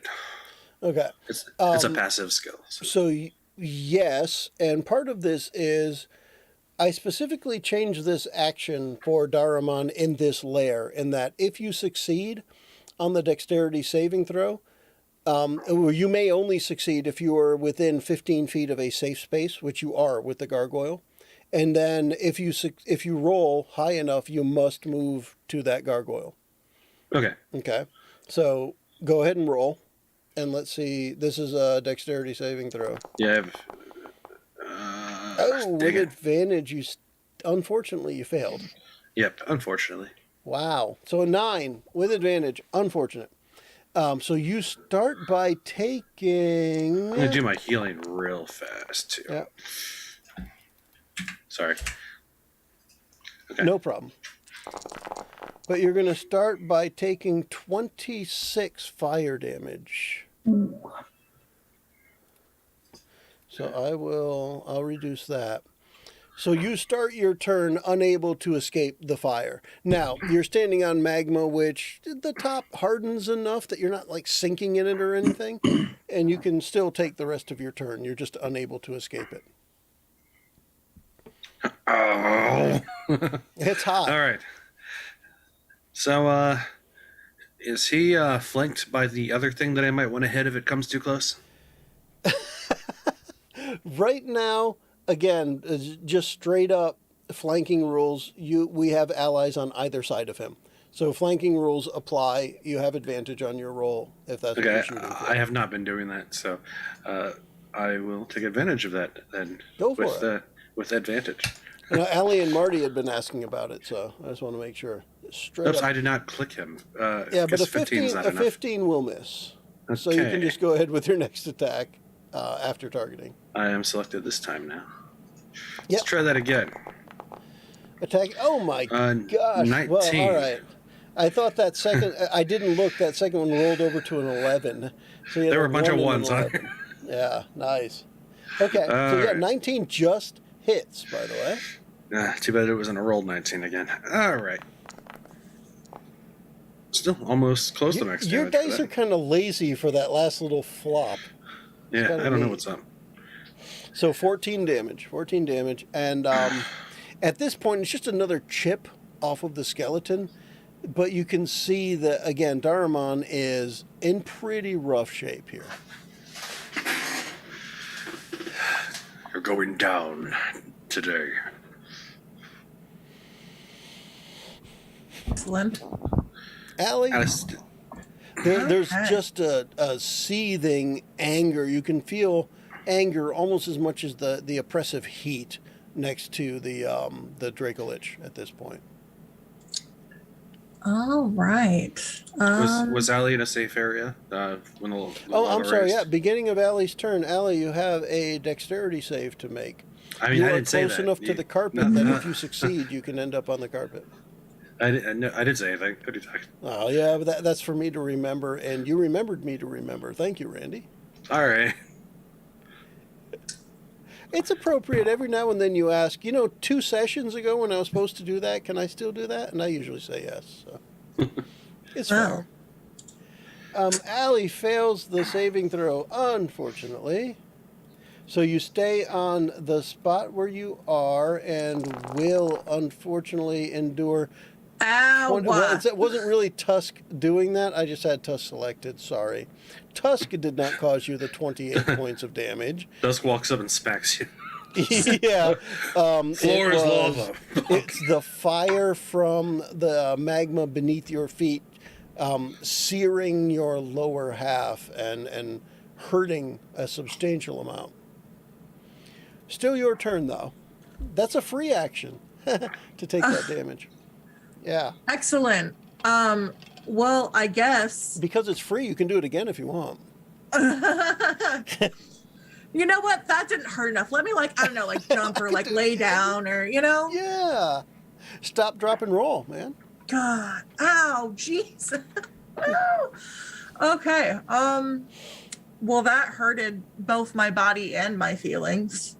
So, let's do something about that before I die. You don't have to move onto the carpet because you failed the roll, by the way. You can just be back on the spot where you were. I don't want to do that again.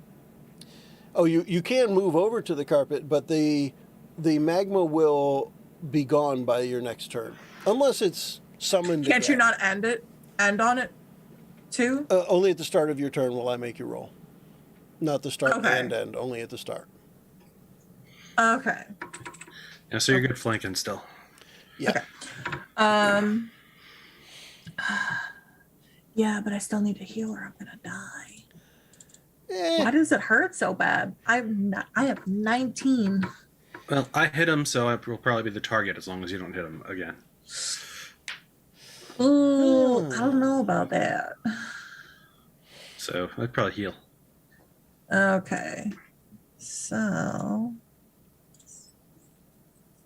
I don't actually remember what happens when you do Cure Wounds. Just gives more dice at higher levels, right? Clint says, "Paladin, heal thyself." I need a healer. Green Paladin needs food badly. Yes. The most health you'll be able to give is your lay on hands to yourself. Yeah. Short Paladin is about to die. Hey! Average. Perfectly average. And yeah, actually, Marty, I think you're right. That's probably the best that I'm gonna get. Okay. And I don't let's see if think I I can... don't think your max hit points is correct either now. Is it not? I think so. What's that? It should be like 132, isn't it? Is that right? 122s are max. Doesn't seem right to me though. That's what it says on, at least on D&D Beyond. Yeah, it should be 120, then an What extra 12 for the Constitution, so 132. Does that sound right? Am I crazy? Is she a What D8 is or a it? D12? Doesn't matter. What's the hit Let's die continue. for a Paladin? Just saying. 2010. We'll figure it out, I guess. So let's see if I can actually use it this time. I don't know if it's just not a feature in here or if I just have issues with it. Lay on hands. LOH. Get low. So Get low. according to Yeah, this, it the just- lay on hands pool is 60 points, 60. Yep. So you just determine how much health you want to recover. Put Yeah. this dragon on the flow. Yeah, it gave me the option to do I just want to use up the pool, and I hit yes, and it just popped up in there, but it didn't actually do anything to my health. I think you healed Daramon. I think you saw Daramon targeted. So I'm That's cool with pretty that. good. That's the end of Did your I turn. really? That's nice. That's nice of her. As far I didn't really look at it for sure, but I'm pretty sure Daramon's health went up. But in the meantime, I don't even have him if you targeted. want, if you just want to use the 60 points on yourself, we can add 60 to you. Okay. Is that what you I'll want do to that do? then. Yeah. All right. Daramon says, thank you. Yeah. Okay. And I don't actually know what lay on hands is considered. Is that just an action? Action. I know what happened. You went to touch yourself, and then all of a sudden a little claw came and it got in the way. It is an action. When I think about you, I heal myself. Yeah, something like that. Yeah. Okay, so that's one action. We're gonna Ranger shot the food. Yes. hit him now. You can do it. I can do. Take an attack. I'm happy with that. Go for it. I didn't target him. 26 will hit though. I'll reduce the damage. Damage. Normal. That last Why are you D6, so slow? That's awesome that it just jumps out there like me too. It was 2 of them that time. 15 points. You forgot me. Okay. I have little legs. Wait for me. I've reduced the Dracolich by another 15 points. And again, right now at this point, if you went into this battle and the Dracolich had 100 bones, it is down to maybe, 60 or 70 healthy bones still on it. There's bits of dragon bone laying on top of magma as this turn concludes. Well, it's not concluded yet. It's going to be after Marty goes. But there are bits of dragon bone and platinum kind of laying around, scattered about the lair. And you can see Daramon is none too pleased at the way things are going. Excellent. When Allie, if you are ready, you can pass the turn on to Marty. Do I get my second attack? Yeah, I used an action already for lay on hands, and you have Yeah. one other attack. No, that means Your turn's What? done. There we go. Marty. All right. So with that, I'm still down on Alset's level. Mike, it was good shot, old boy. And then I'll stand up and I will ready my hands for a attack. But first, I'm going to use a bonus action to have my 10 animated constructs continue to attack him. So that'll be Adorable. yeah. Now it doesn't let me redo it here, so I'm just going to have to roll manual. I'm guessing.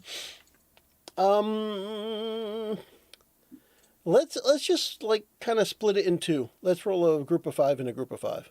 Well, I can do 10 T20s if you wanted to. It will add them all together though. Oh, will it? Oh, Jesus. Okay. Yeah, if you Well, just let me- put 10 d20s, it's going to give us a total number.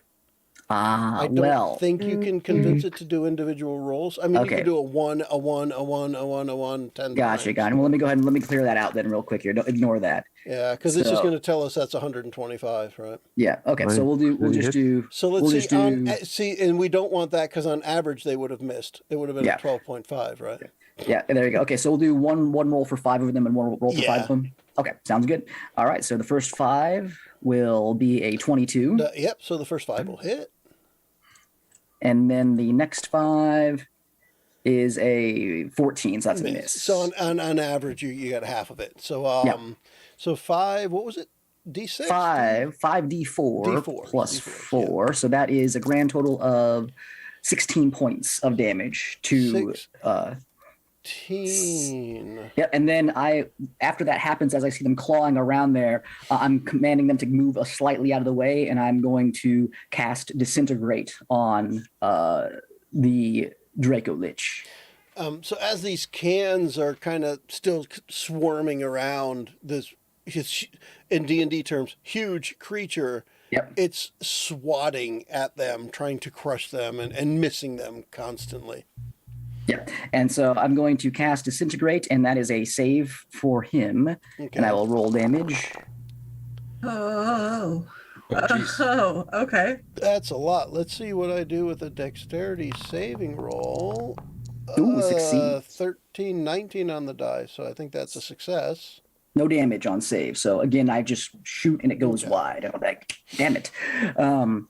That, just as a matter of aim, that hits the gargoyle in the far back and melts its head off. Ooh. All right. So Or yeah, that will be disintegrates. Probably wouldn't Marty's turn. So when those cans went coming for him, they were all like, Yeah. It's your Flying little flying boy. monkeys. Yeah. And the Marty will just use his movement to move back slightly around the corner, out of sight. And that's his turn. Okay, let's see. What do we got here? I am going to... I got to look at this spell quickly because of the way things ended up lining up. That one. he takes a nap. It goes how far? 60 feet. So that would be... okay. Daramon angles a cone of fire into or through Tusk into the doorway, and it has the range to reach around the corner to where Marty and Alset are. So this cone of fire will reach around there, and I need a dexterity saving throw from Tusk, Alset, and Marty, please. I'm going to use Danger Sense again. Yep. Your DC is 21. Yeah, This Seriously. is I'm a not gonna big make this. one. Fail that. It recharged this turn, so I was able to use it, thankfully. Thankfully for the bad guy. Sorry. So each of you will take... 300 damage. I'll just use the standard number, 63 points. I'm out. Oh, I just noticed Marty had 62. So let me go ahead with the... good job, Jason. Thank you. You got Marty's. Tusk, I will do the 63. Yeah, and the cans all drop when I go unconscious. Oh, all right. And All set will drop as well, I guess. Yeah. Good. Oh, did you already reduce it? I just Okay, reduced Chris, it. thank you. All right, so I got Tusk's numbers. Tusks. Yeah. So after that, the Dracolich then turns around and reaches with a claw, still a flaming claw, to Allie. And that claw will hit. Gosh, Allie, why is yeah. I'm sorry. The guy's got a plus 14 to hit, so it's going to hit. We can't miss unless he botches. 14 regular damage plus crap, I'm going to do a different roll this time, but the fire has been higher in damage now. So we will do another 9. All right. 9. Darmon finishes his turn and the magma is settling back down in the lair. And you hear a very similar sound coming from Daramon in motions that mimic the last time the noxious fumes came out of the gargoyles. That sound is beginning again. It's not happening yet, but that sound is beginning again. All set. I will. Is Marty dying? Do I have to like try to stabilize him, or is he just? I'm at 0 health points, so I'm down. yeah. So I'm going to be on death saves. Yeah, it's one of those where it's death save time, or if somebody can give him at least 1 hit point, then he will be conscious at the beginning of his turn. I thought Crimson Minotaur gave you temporary hit points. Oh my god. I shot all my cans at the dragon. So I mean, can I use medicine check to stabilize him? So or not? What, Jason? Do you know that one off the top of your head? That does it give you an automatic success on a saving throw or something like that?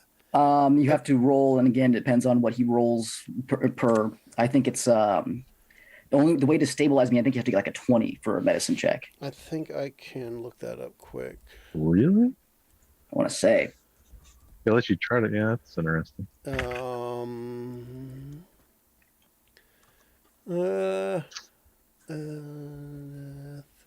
Daramon, more like Damoron. Yeah, so it's a DC 10 wisdom, a DC 10 medicine check to stabilize a creature. Doesn't wake him up or anything, and it keeps him at 0 hit points, but he doesn't make death saves. There you go. You help him on his turn. He doesn't necessarily have to make that death save. He's just stabilized. Yep. So I'm just. But I always thought it was something. Maybe it's only with the death save. If you roll a 20, put it You this roll a way: 20, Chris, if you you want to do it, stabilize. if you roll a 20, he'll get a hit point. Okay. But that's Well, the then I will only use way, it. and that would use your action. Yeah, I'll do my medicine check on him there. Okay. You stabilize him. All right. So he remains at 0 hit points, will not need to roll a death save on his turn, but And I still can't do needs anything health. else. That is your regular action. Anything else you have available, you can do. Well, I guess I have my movement action, right? Yep. So I will use I will start the TikTok. We'll start going off then. So the loud tick, tick, tick Yep. sound that everyone can hear. Yep. Just then, I can't do that till next round. I can't use whatever that's going to be until I hear a strange ticking Next turn. noise. Well, you Next can.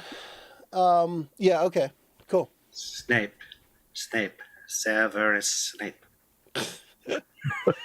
Oh boy. Yeah. If you're a real one, if you know what I'm talking I have about. to tell you how much hit dice I'm using up, or do I can wait till next round or not? Say that again, Chris. Sorry, I was just Do I have to sending you tell a you how message. much hit dice I'm using for this, or no? No, you pick. You pick when it's time. Okay, that's fine. Yeah. All right. And let's see. All right. Okay. So the lair, that noxious fumes, shoots out of the gargoyles, with the exception of the one that Marty disintegrated. But it's still enough to fill the area where both Tusk and Allie are. And I need you both to make a Constitution saving throw. Doesn't fill out into the hallway where I'm at. It does not spill that far out, no. Okay. It does, I mean, it goes right up to the doorway. If you were 10 feet, 15 feet closer, it would affect you. Not good. But since it's something that literally lasts 6 seconds anyway. All right. All right, so Tusk fails. We needed a 10, right? It is a DC 13. So Tusk, in failing, you are incapacitated until your next turn. Let me double check my stupid crap real fast. Your stupid crap. Okay. Stupid crap for the win. No, I don't think I have anything for. Wait. Fury Prince. Okay, that's for if I'm raging. Never mind. Alright. Okay. Okay. The turn passes to Tusk and then to Allie. Not before I roll my health.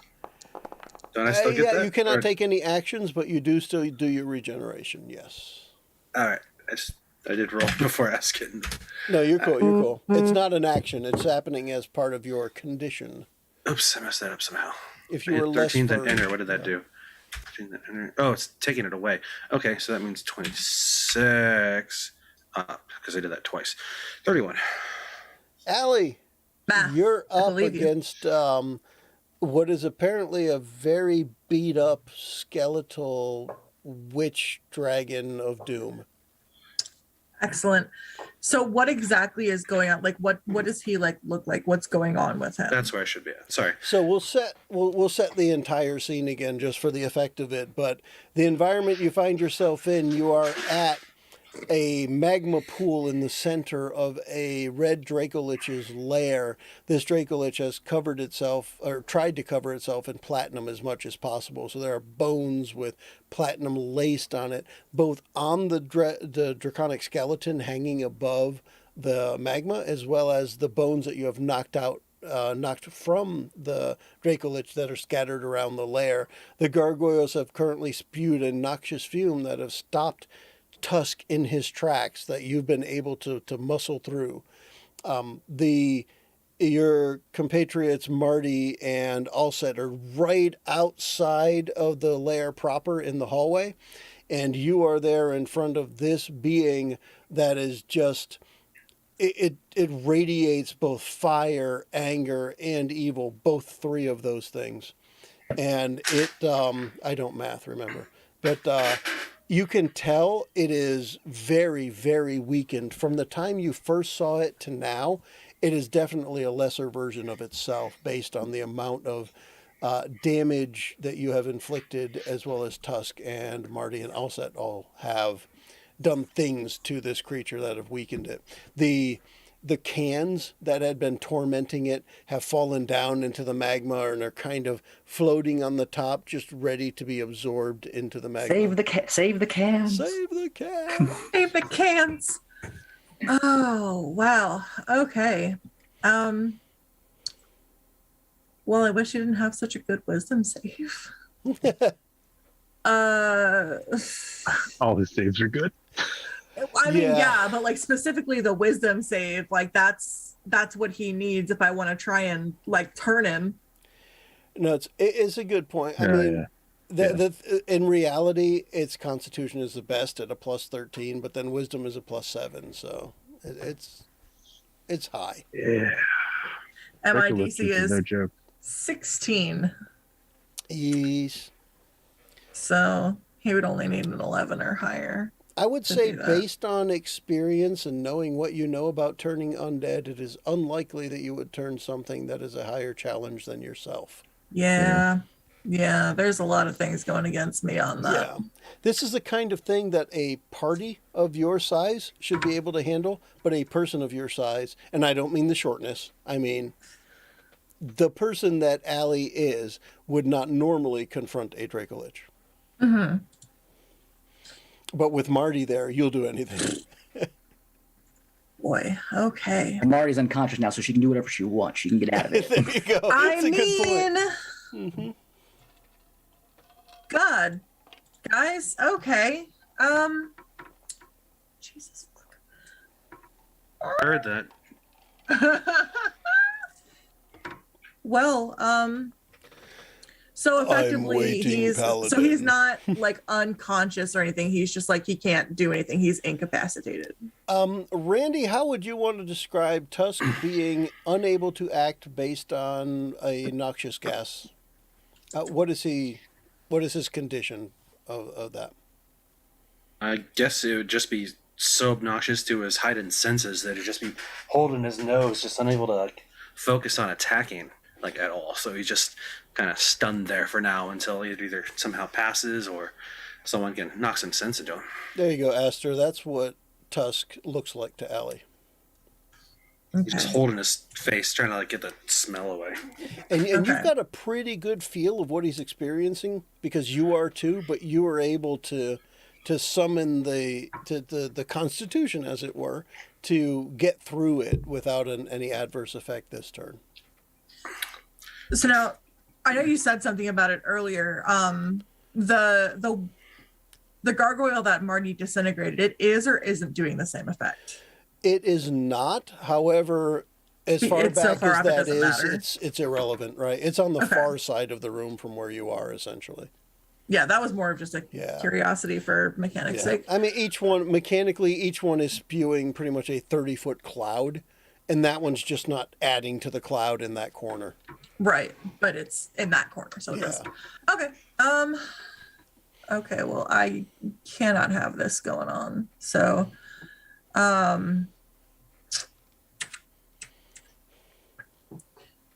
I'm gonna try and get right up here. Okay. And first of all, I'm gonna try and get some healing into this man. Into the Tuskmeister? Into the Tuskmeister. All right. Alrighty. What healing you gonna do? I'm going to do Cure Wounds. Okay. And I'm going to cast it a little bit higher just so we can get a little bit extra out of it. Let me Okay. actually target Tusk first. I like that Cure Wounds gives you the option for a critical hit. Isn't it great? All right, now Tusk, you save versus cure. But as she puts her hands on him to heal him, she'll kind of start shaking him. Come on, Tusk. See the red eyes peeking out like, don't touch me. No, I don't save versus care. All right, so you take That the means you entire take healing. 14. I'll go ahead and add that, Joe. There we go. Take the full 14 then. Allie, if you want to make an attack, I'm cool with that. Okay. All right, now attack on Tusk. Well, it'll go Actually- the other way around when it's Tusk's turn. Actually, I'm glad you said that because I still technically had you targeted. It's fine. She heals him, then takes out her maul. And Just wanted to give you a fair chance. All right. I suggest if you have more feet you can walk, you do that. Shh. 4 feet. I can walk. I didn't say she could move. I said she could attack. Oh, okay. Yeah. I'm allowing the illegal attack. I'm not allowing a move. Fair enough. That's fine. That's fine. Whoa. Would this still be advantage or no? Because I'm like literally right next to No Tusk now. advantage at this point. Okay. Yeah. Normal. Oh, that Wow. is that the first time someone has attacked and missed altogether? Yes. I think. Well, no. I've missed many The times. disintegrate missed. Okay. Let me rephrase that to melee attacks Yes. and just missed altogether. So between Tusk and Allie, you've been walloping this poor Draco Lich, who wants nothing more than to become a god. In my defense, I was distracted trying to get my friend in his normal mind again. All right, if you are done, we can have Marty do what? When you're stabilized, what can you do? Lay there. Heck. Tell you what, at the beginning of Marty's turn, Jason, roll a d20. If you get a 20, you can take your turn from a prone state. D20. Marty, Go Marty, roll. Marty, Marty, Marty. You will not take your turn from a prone state. Okay, so 6 won't do it. Let's move on to Daramon, That sure is. who, hey, has let me do my recharge. Oh, hey, I did that one public too, so you guys got to see it. I failed my recharge roll for the fire breath, which is probably fortunate for Allie and Tusk at this point in time. Yeah, that's cool. Yeah. I'm fine with it. Yeah. Marty, I'm just going to switch over to Daramon's turn here. And then we will do the bite on Allie. And that bite will hit for 30 points of damage. Ow. And we will follow that up with a tail swipe. Give me just a second here, because there's another thing with the tail that I had not looked at. And You don't have to look at it. in a hot minute here. It's fine. I don't have to look at it. All right, what's the difference between that one and that one? All right, that's stupid. All right, it isn't different. It's the same damn thing. So it's still going to be a tail swipe at Allie. On that tail, you got some tail from the Draco Lich again for 18 more points of damage. That's Got rough. some head and some tail. Jeez. Yeah. It's a bite, and then while the Draco Lich looks around the room at things that are happening, to see the gargoyle that was disintegrated behind him and the fumes that start to dissipate, it just swings that tail around and hits Allie for that second attack, and we move on to a new round, just on round 6. All set. The noxious fumes are still in the room, but just 10 to 15 feet away from where you are. Can I give Marty a potion and still come in an attack, or could just come in an attack? He's stabilized at this point, so I'd say he's ready to receive potion. I would call that your move action and let you do whatever you want after that. I need to move, so I'm not going to be able to do it. Too bad that didn't work like the Let Final me go Fantasy thing where straight you up the same smash it on thing. him. I'll go straight up the same thing I did with Jason. If you start your turn with a 20, you can do that and take your full turn. roll a beautiful d20 and see if it's a 20 on the die. Okay. All let's set. see. All set. All set. No, not quite. Plus 15, right? Yeah, it's a plus 1,000. 15, but 20 is what we needed. Oh, All right, so I'll just move into the room. And how does this, since I turned on the clock for the future is now, now how does that work for the hit dice? I get to choose how many points I want to put in the pile, or? It's how many dice you want to use, and then you roll them to add to any other die roll. Okay, so I'm going to do 3 more beams of Eldritch Blast. I want 1 die per beam. Okay. Do you want to wait until... Oh, do you want to use those for the attack roll or the damage roll or what? What do you The want to use attack them? roll. And you can choose before or after the roll, right? So like if you roll a 1, you can say, I'm not using it here. If you roll gotcha. if you roll a Okay. 15, then you can add the... What's your hit die, a D8? Yes. Yeah, so you can add the D8 at that point, right? Okay, I got you. Yeah. Understood. And that, to me, that's what helps make it powerful enough to offset the bad parts. That All right, that you sounds choose good. when to use it. And it isn't just your own die roll; it's any die roll. Okay, cool. All right, now since they're still attacking him, advantage for blast. At this point, from your range, yes. Okay. Yeah. That'll work. If you were First- not ranged, I would say no. But from range, yes, you get All right. attack with advantage. All right, first Eldritch Blast. I don't think I'm going to need it on this one. No, the 21 hits. Yeah. Now you Damn, can well, use it to I guess I add could to use it on the damage. Yeah, you can. So what am I adding? Another roll after this? After you roll the damage, you determine how many d8s you want to add to it. nice. Oh Okay. man, Nice. you rolled it. I'll tight. add just 1d8, I guess. Okay. Where is the d8? There we go. Another 4 points of damage. Okay, so let me oh, that's the wrong thing. Okay. When that one hits, you see where Daramon has been kind of hovering right above the pool, pretty much with the hind legs looking like they're almost touching the magma and the front legs off the ground where it's been using for the claws and the swipes and the motions for the lair. When that one hits, Daramon, lungless, mind you, and not really breathing, seems to almost breathe a heavy sigh and drop to all four hands, paws, legs touching the ground. And you can tell that he's on his last legs. Gotcha. All right, It's blast number Pretty 2. clear, yeah. 20. Yeah, it'd be nice to get some crits in 20. there.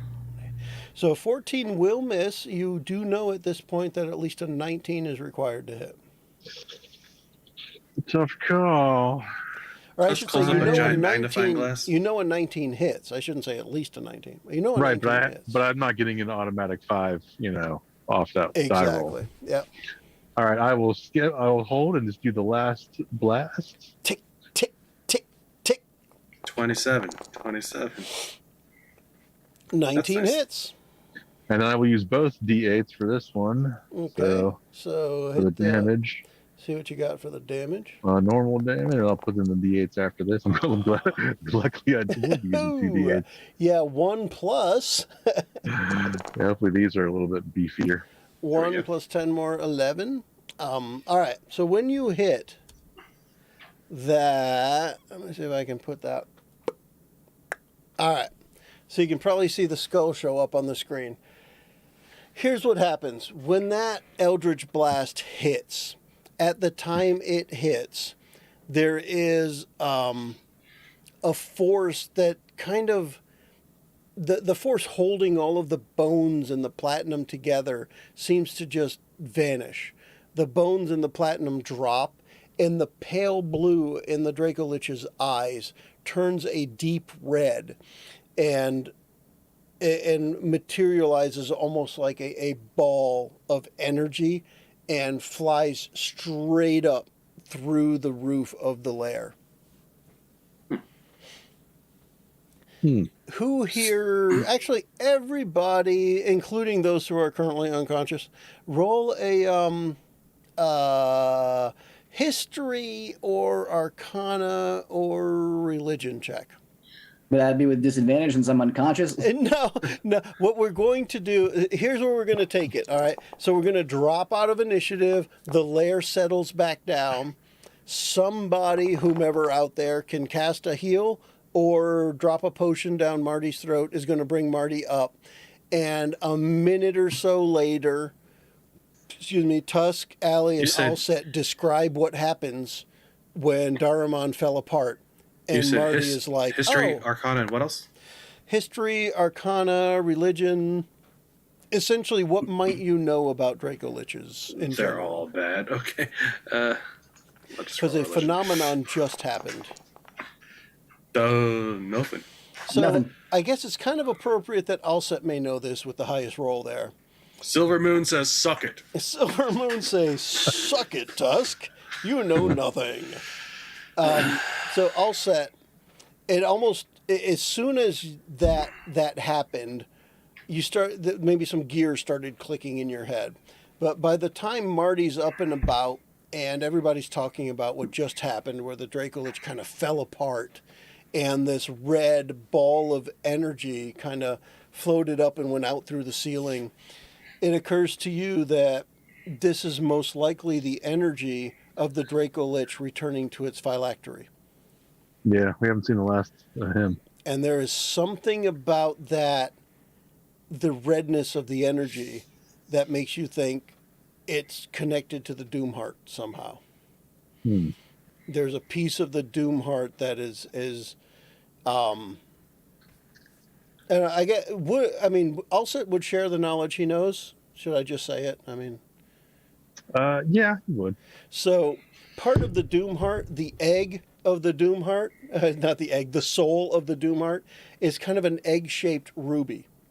And this egg-shaped ruby is apparently the phylactery for Daramon. So the essence that is Daramon is probably finding its way back to that. And as everything has settled down in the room and you look around, I'll say you're able to find the rod and the hand of the Doomheart in the treasure pile. So there are Jeez. 2 of the 3 pieces. And Chris, if you want to take a moment to describe that a little bit before we, spoiler, go back to the end of the episode. So the rod, it's called the Spear of the Doomheart. It's probably a 1 foot long steel rod that has a diamond on the end of it. And the hand is like a horseshoe shaped piece of metal that has like finger grips in it that would slide into the ruby to hold on to the ruby. And then the rod would get snapped into the top as like kind of like a barrel, to kind of like for aiming purposes, for like focused attacks. Although there's other ways to use the Doomheart for way worse damage.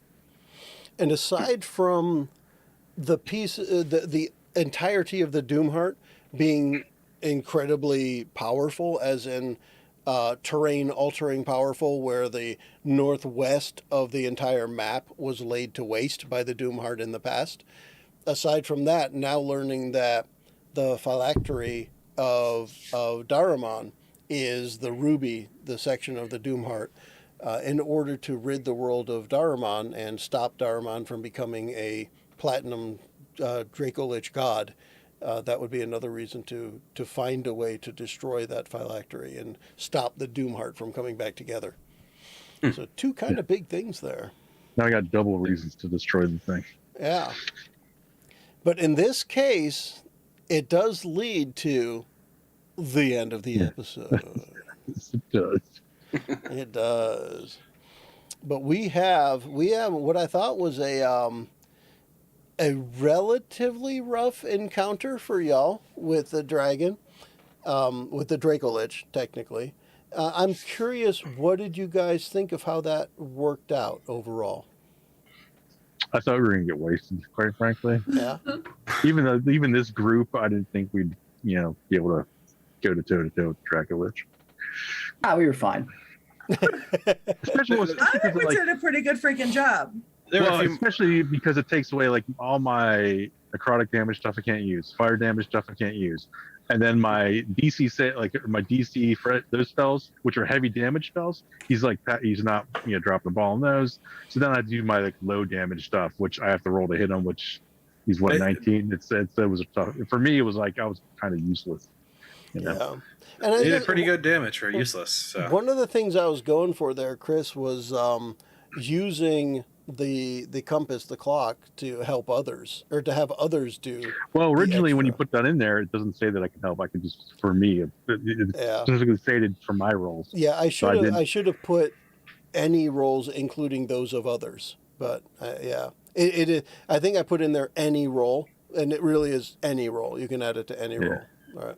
Good to know. I kind of want to use it for my last thing. Like I wanted to take him out because it was just like I'm getting frustrated. I'm not going to take. Yeah, kind of like Clint's thing. Like it was like a Rocky ending where you're just kind of like trading blows and just like staggering by the end. Yeah, and that's kind of what it felt like. And I'll tell you, in some ways, I mean, I cheated on both sides of the aisle here a little. So there were more things the Dracolich could have done to hurt you guys faster, but I wasn't expecting you guys to come in and do 300 points of damage in 2 rounds.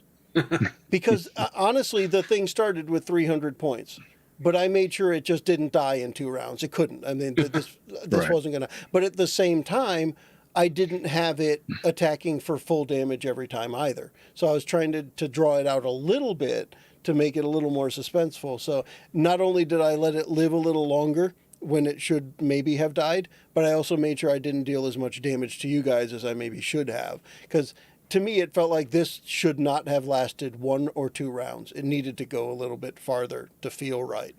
So I kind of stretched that out a little bit. But, full disclosure there, between Tusk and Allie, you did almost all of the hit points in the first round and a half. Yeah, I mean, it was... Yeah. I mean, Tusk walks in and says, bam, there's a third of your hit points. See ya. Like, ow. Holy ow. Yeah. But I like the way it turned out overall. It seemed like a decent challenge. The way that the creature was reskinned, it was a CR of about 19 to 20 against 4 level 12 characters. So Yeah. I think that worked out pretty good. Yep. Cool. There are a few things I wanted to also try, but I didn't realize it until near the end. I had like intimidating presence where I could have tried to intimidate it, which probably wouldn't have worked, but still something to try. Yeah, probably not, but it would have been worth trying. Yeah. Yeah. Although don't Dracolich have frightful presence too, so Exactly. I didn't use that at all. yeah. Right. I think the healing element of the Were Tusk was nice. That definitely helped out. And that 19 that was a crit right away was pretty damn impressive for coming out with it. It was definitely. It's like yeah. shining moment. And Chris, that was one of the things I decided not to use at all. Frightful Yeah, Presence it would've been is a bad. Dracolich thing where it's a DC 19 Wisdom save or be frightened. I mean, Yeah, that's would've been- substantial right there. I decided you guys knew what you were coming up against. It didn't seem right to just be frightened as soon as you walked in, so I kind of Yeah. held off on that. Yeah. But that's definitely a good point. Cool.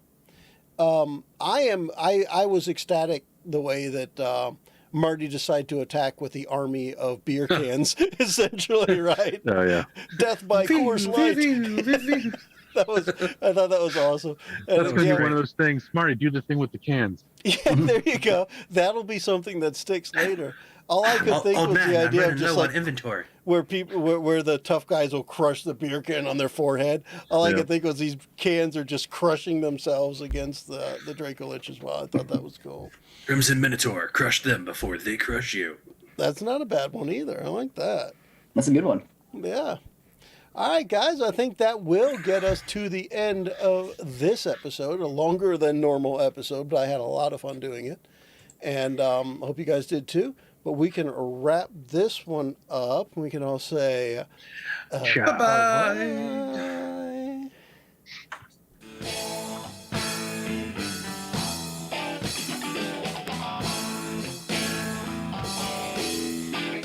Hey, thanks, Clint. Thanks for joining us.